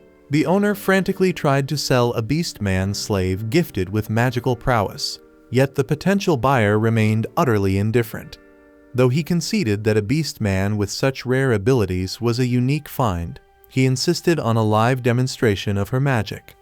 The slave earnestly declared that she planned to study hard and eventually prove her worth. However, her promises didn't satisfy his immediate demands, and the buyer ultimately walked away empty-handed. Disheartened but not defeated, Reva was gently consoled by the owner, who reassured her that one day a discerning and kind master would recognize her true potential.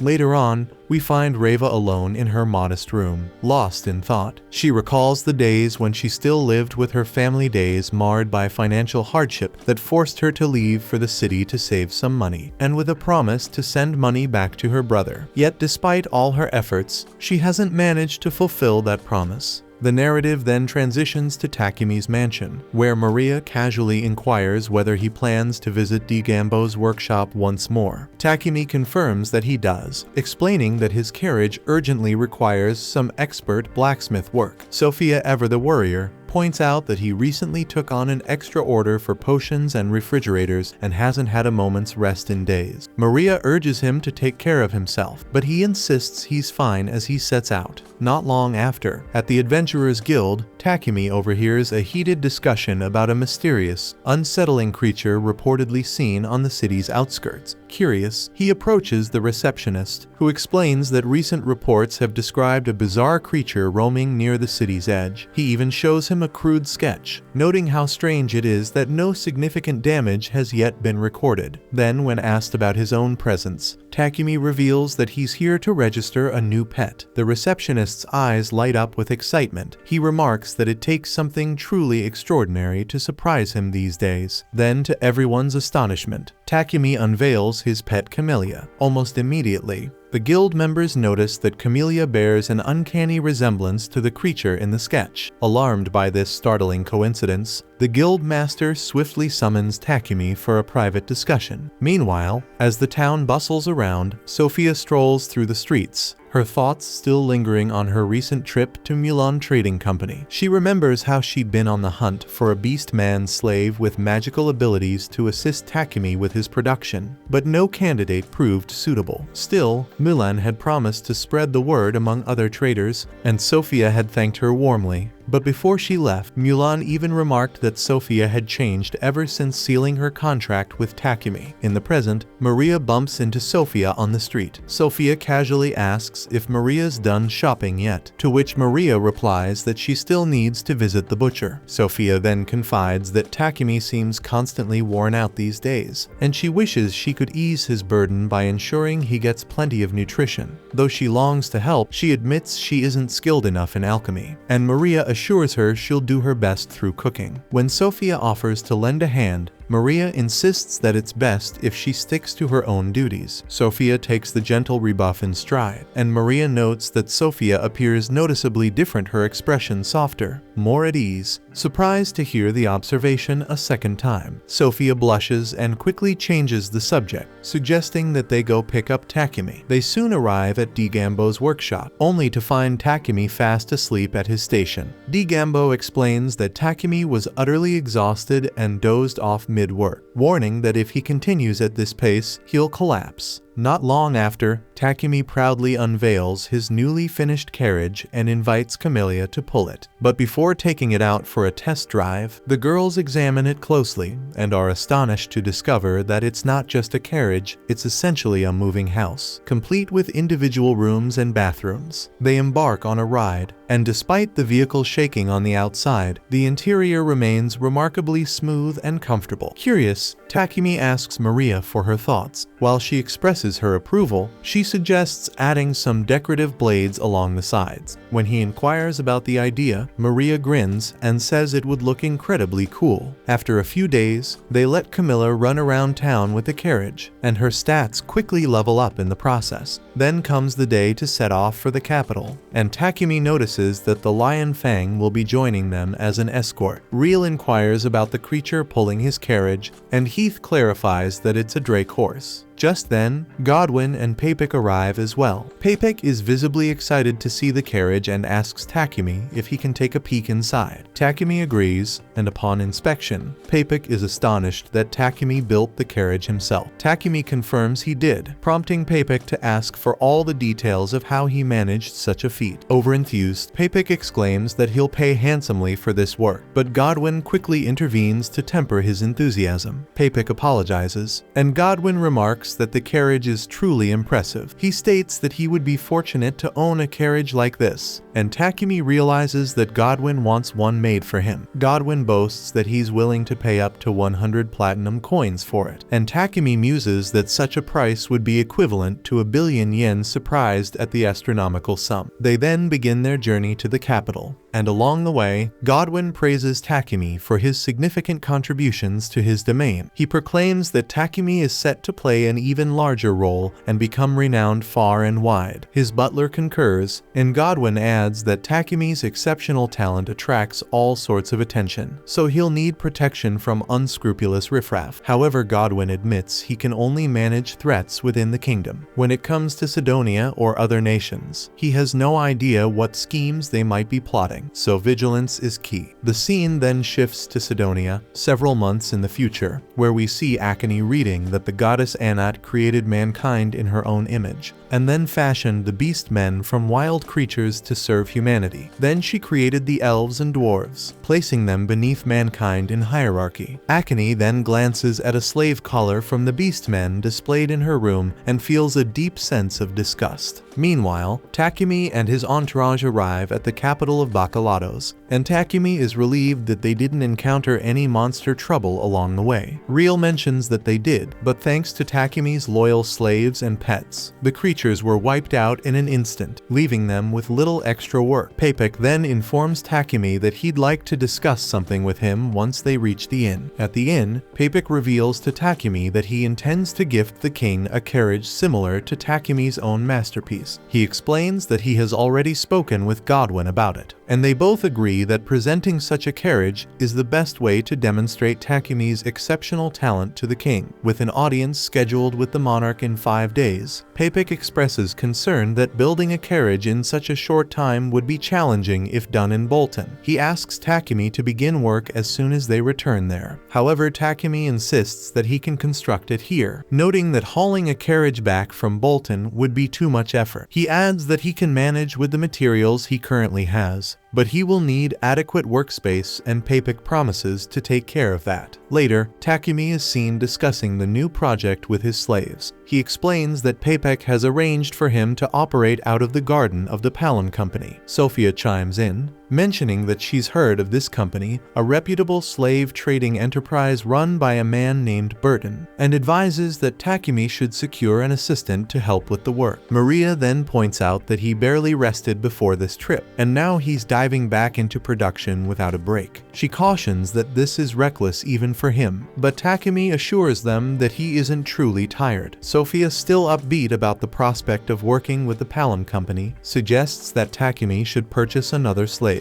Takumi initially declines, insisting that having just the two he already works with is sufficient. However, Sophia presses on, arguing that since neither of them can assist him with alchemy, an extra hand would be invaluable. In the end, Takumi relents and agrees to buy another slave, and they ask that the new recruit must be a woman, and he accepts this without further protest. The next day, Takumi arrives at the company and asks Burton for a slave who can assist him with his alchemy work. Burton remarks that he's heard Takumi is using alchemy to construct a carriage forged from mithril and adamantite, and he believes such a project requires someone with considerable magical aptitude. Meanwhile, in the company's garden, Maria and Sophia discover that they've lost sight of Maple. Maria, deeply worried because Maple had mentioned she wanted to explore the company's various buildings, urges Sophia to search for her. Sophia scours one of the buildings but finds no trace of Maple until she suddenly hears a scream. Rushing toward the sound, she finds Maple there with Reva trembling nearby. Although Maple tries to calm Reva, her efforts are insufficient, so Sophia steps in to help her up and gently soothe her. While assisting, Sophia notices an old book scattered on the floor. Reva explains that it's an encyclopedia on Arnold-style alchemy, a renowned primer for grasping the fundamentals of alchemy. Later, as Sophia returns to the garden, she runs into Takumi, who invites her to join him as he meets a prospective slave candidate. To their surprise, the candidate turns out to be none other than Reiva. Burton formally introduces them, and Takumi explains the nature of his work. Eager to prove herself this time, Reiva admits she's interested in alchemy, though she hesitates as she recalls the harsh words of her previous buyer, revealing that she still feels unsure about her abilities. Sophia then tells Takumi that Reiva has been self-studying magic on her own here. She even saw Reiva earlier, poring over an alchemy book. Sophia tries to recall the title of the book, and in unison, both Reiva and Takumi manage to say its name, their shared excitement unmistakable. Burton and Sophia exchange knowing glances, remarking that these two are clearly kindred spirit. Takumi then draws an alchemic circle on a sheet of paper and asks Reiva what its purpose is. She manages to identify it as a circle for spinning sweets, though it's slightly different from the one she's used to, leaving her uncertain. Overcome with doubt, she begins to cry, wondering what the hell her next step should be, and confesses that this isn't the sweet spinning circle familiar in her hometown, fearing she might be rejected again. In that moment, Takumi extends his hand to her, warmly welcoming her into his party. Reiva is taken aback, as she initially couldn't decipher the alchemic circle that Takumi had shown her. However, Takumi reassures her by pointing out that she did correctly recognize it as the alchemic circle used for spinning sweets, so it's alright. He adds that it doesn't matter if the materials are different, and he praises her for grasping the concept at a glance. Curious, she asks if he truly intends to accept her as his apprentice, and when he confirms, she is overjoyed to finally have a master. They then formalize their contract, with Takumi promising to pay her daily wages from that point on. Reiva requests that all her wages be sent directly to her family back home. Surprised, Takumi asks if she means every single coin, and she nods, explaining that her family is very poor. She recalls that she once managed to send them a little money by selling herself into slavery, but she's convinced those funds will soon run dry. She confides that she doesn't want her brother to continue living in poverty and wishes to ease her mother's burdens. Takumi warns her that if she sends all her wages home, she might remain a slave forever. Yet Sophia interjects that he should honor her request. She assures him that by working for him, Reiva will eventually develop enough skill to earn a living on her own, and that serving a kind master indefinitely isn't such a terrible fate. Takumi accepts this reasoning,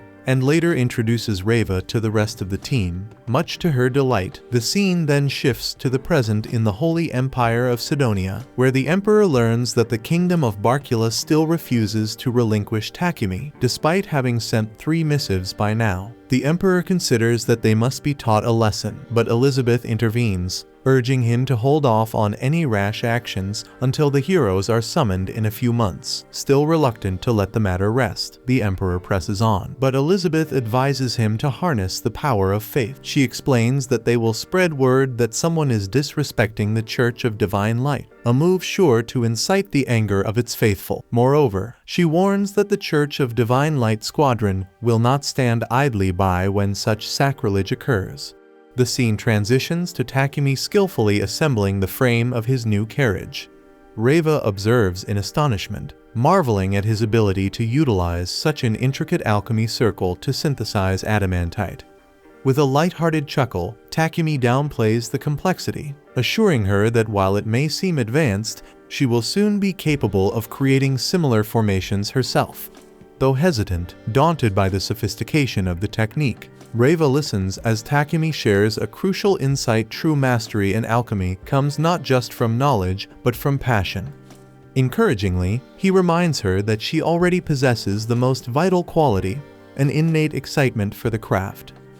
Later, we see that the day has come for Takumi to meet the king, and his carriage is finally complete. Then an elderly man approaches to inspect it, asking if it truly belongs to him. Takumi replies that he built it for the king, and the old man is even more impressed than he had heard. Takumi is taken aback when he wonders how the man knows his name, and then Papik and Godwin rush over, referring to the elderly visitor simply as the king. Takumi is shocked to discover that he is indeed in the presence of the king, king, who bows down to him, and Godwin and Papik follow suit. Godwin comments that he had expected their audience to be held in the grand chamber, while the king explains that he just wanted to thank Takumi without any of the usual formalities, leaving Takumi to wonder what exactly that meant. The king goes on to say that thanks to Takumi's ingenious solution, they now have a fix for the sewage problem that had long plagued the kingdom. Takumi, bowing his head in gratitude, pleads with the king not to overdo the praises. The king then apologizes, explaining that under normal circumstances he would hold a lavish banquet in Takumi's honor, bestowing grand rewards and even a peerage, but that such ostentatious gestures would only attract unwanted attention in Takumi's particular case. Unconcerned with titles or riches, Takumi thanks the king for protecting him from Sidonia, to which the king modestly replies that it was simply his duty. Takumi is moved to see that the king truly values his people above all else, and after receiving a modest reward for solving the sewage crisis, he departs. As they leave, the king instructs his trusted ministers to keep the details of their meeting strictly under wraps, so they issue an immediate gag order. Still, they all agree that Takumi's influence is bound to grow, and that his identity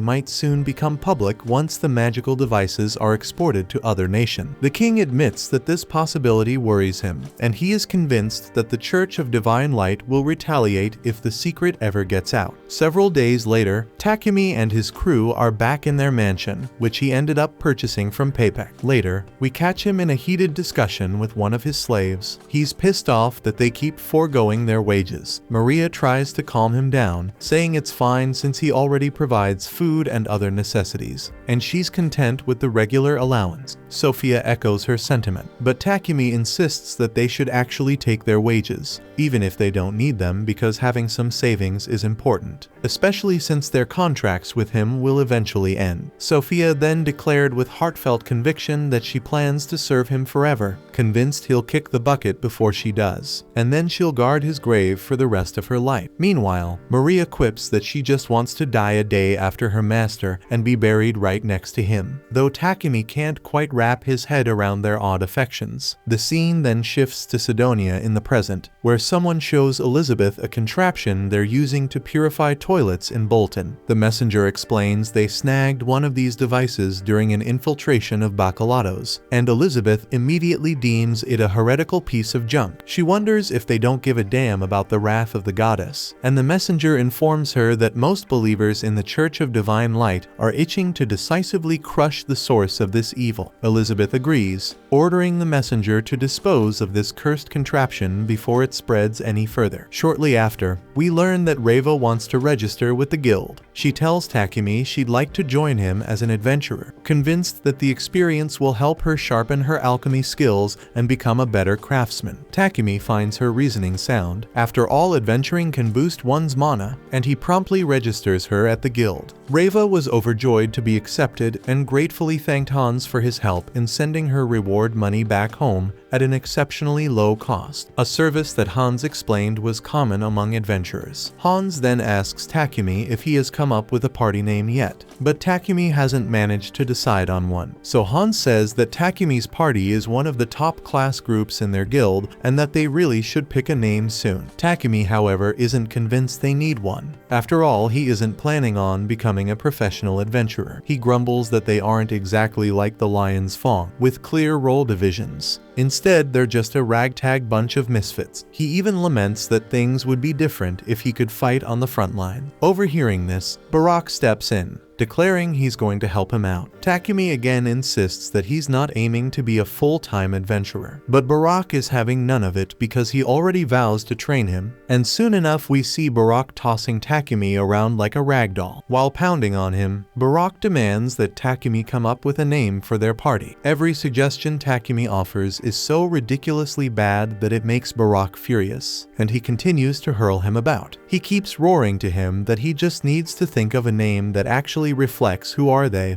And by watching this chaotic scene, Reva wonders if being an alchemist is really supposed to be this damn hard. Later on, as Maria tends to Takumi's bruises, he asks his servants if they have any suggestions for a party name. He complains that every time he rejects a name, Barack throws him around like he's worthless. The servants offer a few suggestions, but none fare any better than his own feeble attempt. Sophia remains silent through it all, and it soon becomes clear she's absolutely pissed at the guildmaster for beating Takumi up so horribly. She declares that she's going to make him pay and starts heading to the guild, but Takumi stops her, insisting that the guildmaster was just training him. In fact, he reveals that thanks to the beating he took today, he actually managed to level up some of his skills. Sophia decides to stand down for now, and Takumi resigns himself to the fact that his suffering will likely continue until he finally picks a decent party name. The scene then shifts to the Empire of Sidonia, 10 months into the future. There we see Yamato locked in combat with a captain of the guards, overpowering him with sheer brute strength. Akira, watching from a distance, scoffs and calls Yamato nothing more than a brute who relies solely on muscle. Akane chimes in and asks if he thinks he's better than him, to which Akira boasts that he is. After all, he's a hero. She reminds him that all three of them are heroes, and when he tries to ask her out to hang out, she storms off, having no intention of wasting her time with a cocky jerk. Later, we see Akane curled up in her room with a book, pondering how the Church of Divine Light preaches human supremacy. Yet based on what she's heard around town, there's another religion, and it's the Church of Creation, which teaches that all races are children of Nolan. She suspects that this nation is dominated by the Church of Divine Light that summoned them, and she's convinced there's a hidden agenda behind their summoning. Although they claim it's all for world peace, she can't help but wonder what they really want from them. The scene then shifts to Takumi, who is handing a ring and a staff over to Reva, explaining that these items will help her activate spells. Reva remarks that they'll come in handy on their next adventure, while Maple can't help but feel jealous that only Reva is receiving new weapons. Not to be outdone, Takumi reveals that he's crafted Wolverine claws specifically for Maple, assuring her that they won't interfere with her thread manipulation, and he even mentions that Reva helped her make them. This gesture makes Maple smile broadly as she thanks them both. Later on, we see Takumi once again getting pummeled by Barack while he desperately rants out a series of new party name suggestions. Every idea is worse than the last, and with each failed attempt, Barack isn't shy about letting him have it. Takumi worries that if this goes on, Sophia might finally snap on Barack. However, instead of losing her cool, Sophia starts instructing him on what he's doing wrong and how he can improve, almost like a freaking strict tutor. After training for the day, Hans approaches Takumi with an escort mission offer. He explains that this job will help build their rank, and when Takumi asks how many days it will take, Barack estimates about 4 days with his super carriage. Hans then reveals that the request is actually from Papik Trading Company. Takumi wonders if the Lions Fong aren't handling this quest, as they usually do escort missions for Papik, but Hans informs him that they're currently on another mission. Realizing that they're acting as backup, Takumi hesitates over accepting the quest, but his slaves insist, so he eventually agrees. They set off, and Hans hopes that by the time they return, they'll have finally settled on a proper party name. Later, we see Takumi and his group escorting Thomas along with several of Papik's shipments. Thomas expresses his relief at having such capable guardians by his side, and Takumi, ever vigilant, hopes that no monster attacks will occur along the way. Thomas adds that, in addition to the toilet, he's delivering a variety of devices this time, and the company president has even instructed them to secure some milk. Takumi is taken aback to learn that milk even exists in this world. Thomas goes on to explain that the town of Kilbuse is also famed for another everyday product, which they call cheese. Takumi is surprised once more, and after traveling a bit further, they encounter two rival groups of monsters on the verge of clashing over territory. In a dazzling display of power, Camellia obliterates them all in one swift attack, leading Thomas to remark that such a show would surely keep any further monster trouble at bay. Soon after, they arrive at Kilbuse, where Takumi and his team sit down to enjoy a hearty cream stew. As they savor the dish, Takumi muses that while the stew has room for improvement, improvement, its nostalgic flavor is undeniable. He reminds everyone that they must purchase both cheese and milk before departing, prompting Sophia to decide to head to the market later that evening. That night, the group gathers to savor cheese with bread, a combination so delicious that Reva insists on sharing it with her mother and little brother. Takumi reflects on how it feels like only a few months have passed since he arrived in this world. Yet those months have stretched into years in his heart. He admits that he'll never be able to return to his old life, and he finds himself strangely nostalgic. Perhaps it's the milk and cheese that stir these memories. Curiously, he asks Sophia if they have rice in this world, and she replies that while grain is available in the kingdom of Samandor, rice is not found in Bolton. Maria then says that they were selling some rice in the capital, and Takumi is disappointed that he didn't manage to grab any while he was there. He then asks Sophia if she ever misses her homeland and its food, to which Sophia replies that she prefers the present to dwell on memories of her hometown. She explains that she endured a curse for over 50 years, but forming a contract with him has given her a whole new lease on life, as if he'd finally given wings to a caged bird. She says she only looks forward to the future, not back at the past, and the others nod in agreement. This gives Takumi an idea for their party name, and he declares that their group will be called Wings of Nolan. He explains that by giving each other wings, they can move forward together, so the name suits them perfectly. Everyone likes the name, and 2 nights later, they return to Bolton. As they enter their mansion, Takumi immediately notices a paralyzing poison lingering in the air, and some strange-looking men seize his friends. One of them approaches him with a knife, intent on killing him, but Maple swiftly disarms the assailant, and Takumi follows up with a powerful hit to his stomach. The other attacker then lunges at Takumi, but he counters with some new wrestling moves, taking him down quickly before finishing him off with a punch to the guts. Afterward, he heals his friends, and Sophia apologizes for failing to protect him. Takumi shrugs it off, and Maria inquires how he managed to avoid paralysis. He explains that both he and Maple have developed poison and paralysis resistance, though he admits he still feels a bit numb. Maple then asks what they should do with the intruders outside, revealing that she has captured several assailants while leading Camilla to her stable. She had sensed that there might be more inside the house as well, which is why she hid herself in the pocket dimension. Sophia speculates that this attack was premeditated and suggests that they seek help from the guild. Takumi then instructs her to bring Barak from the guild. Soon after, we see a carriage transporting the captured assailants away, and Barak advises Takumi to report the incident to the Lord, noting that it's a serious matter.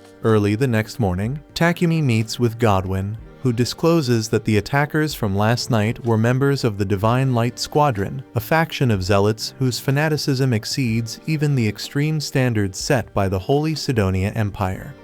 These extremists, driven by their unwavering belief in the Church of Divine Light's doctrines, independently target and eliminate anyone they suspect of straying from the Church of Divine Light's teachings.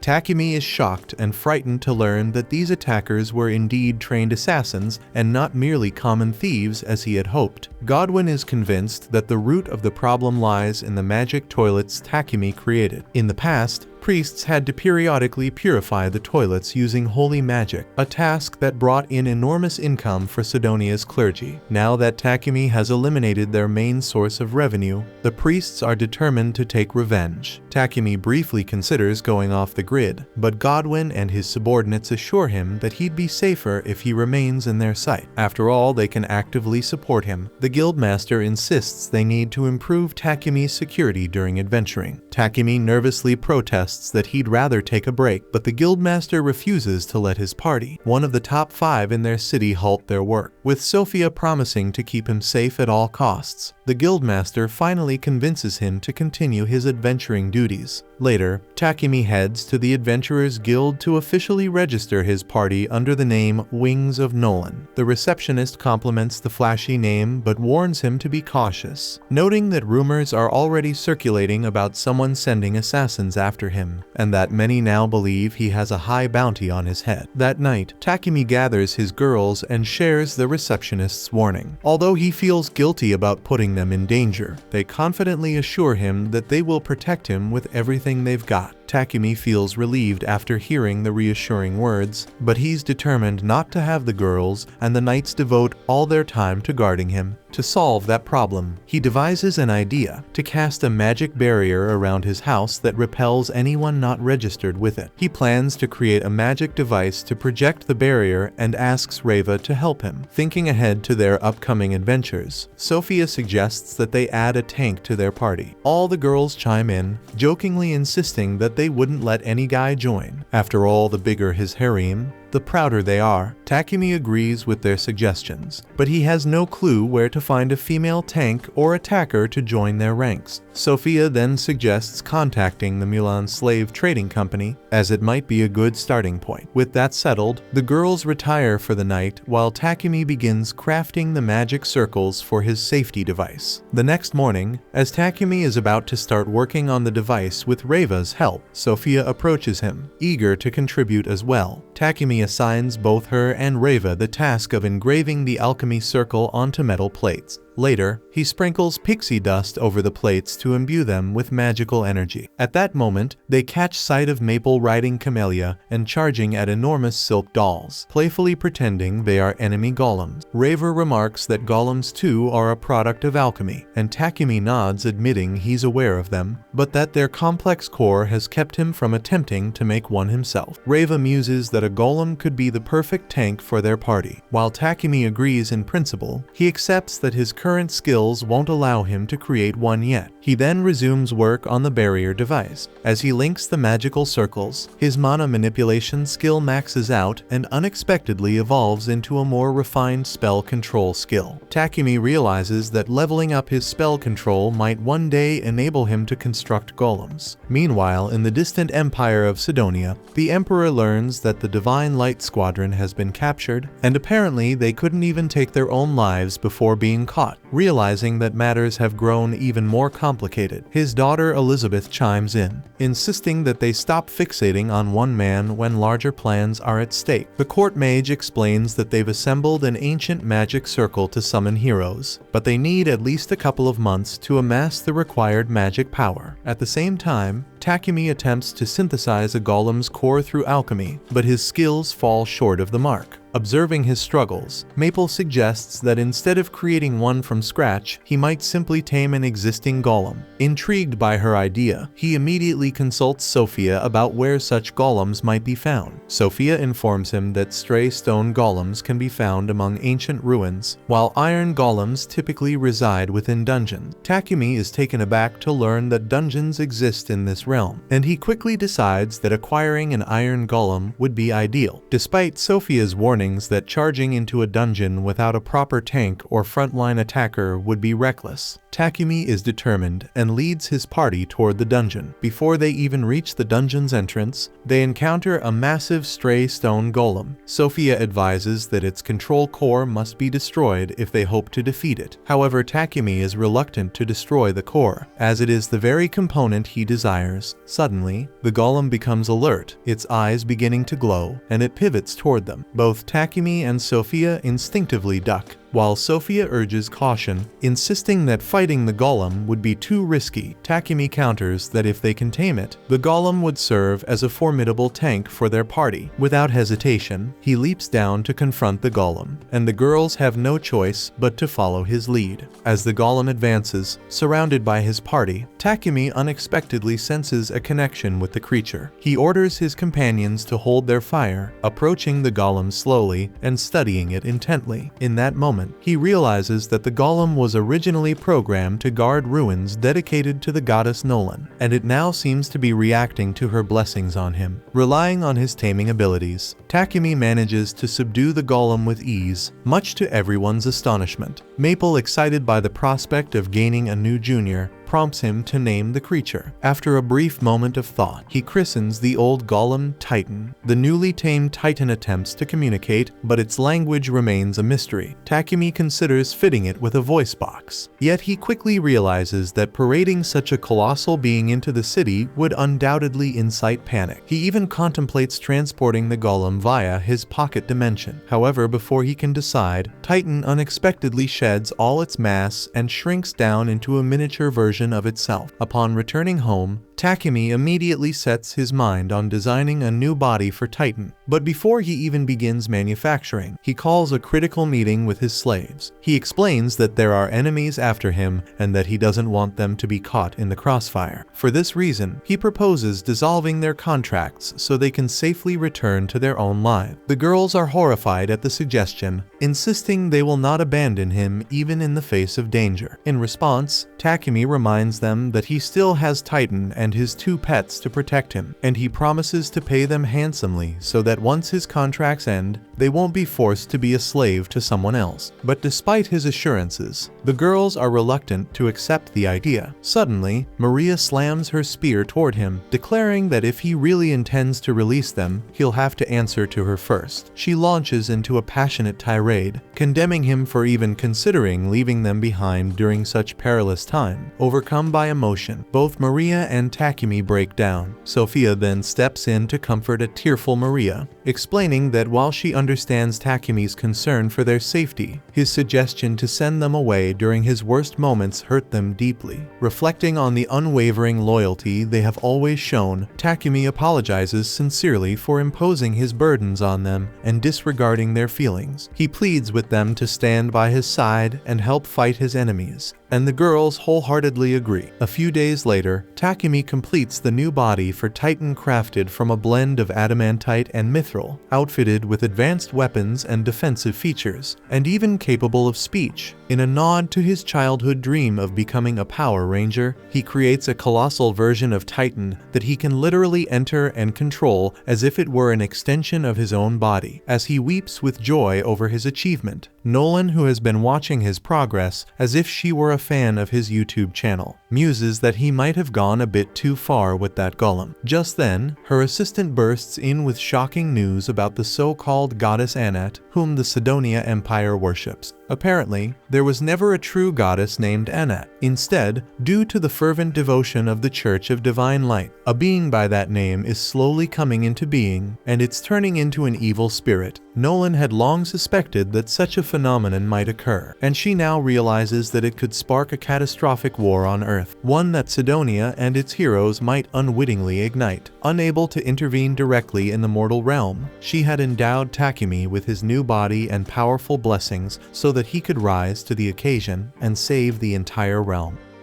That concludes this episode. Thank you for watching. If you want to see the next part, be sure to subscribe to the channel and turn on the notification bell.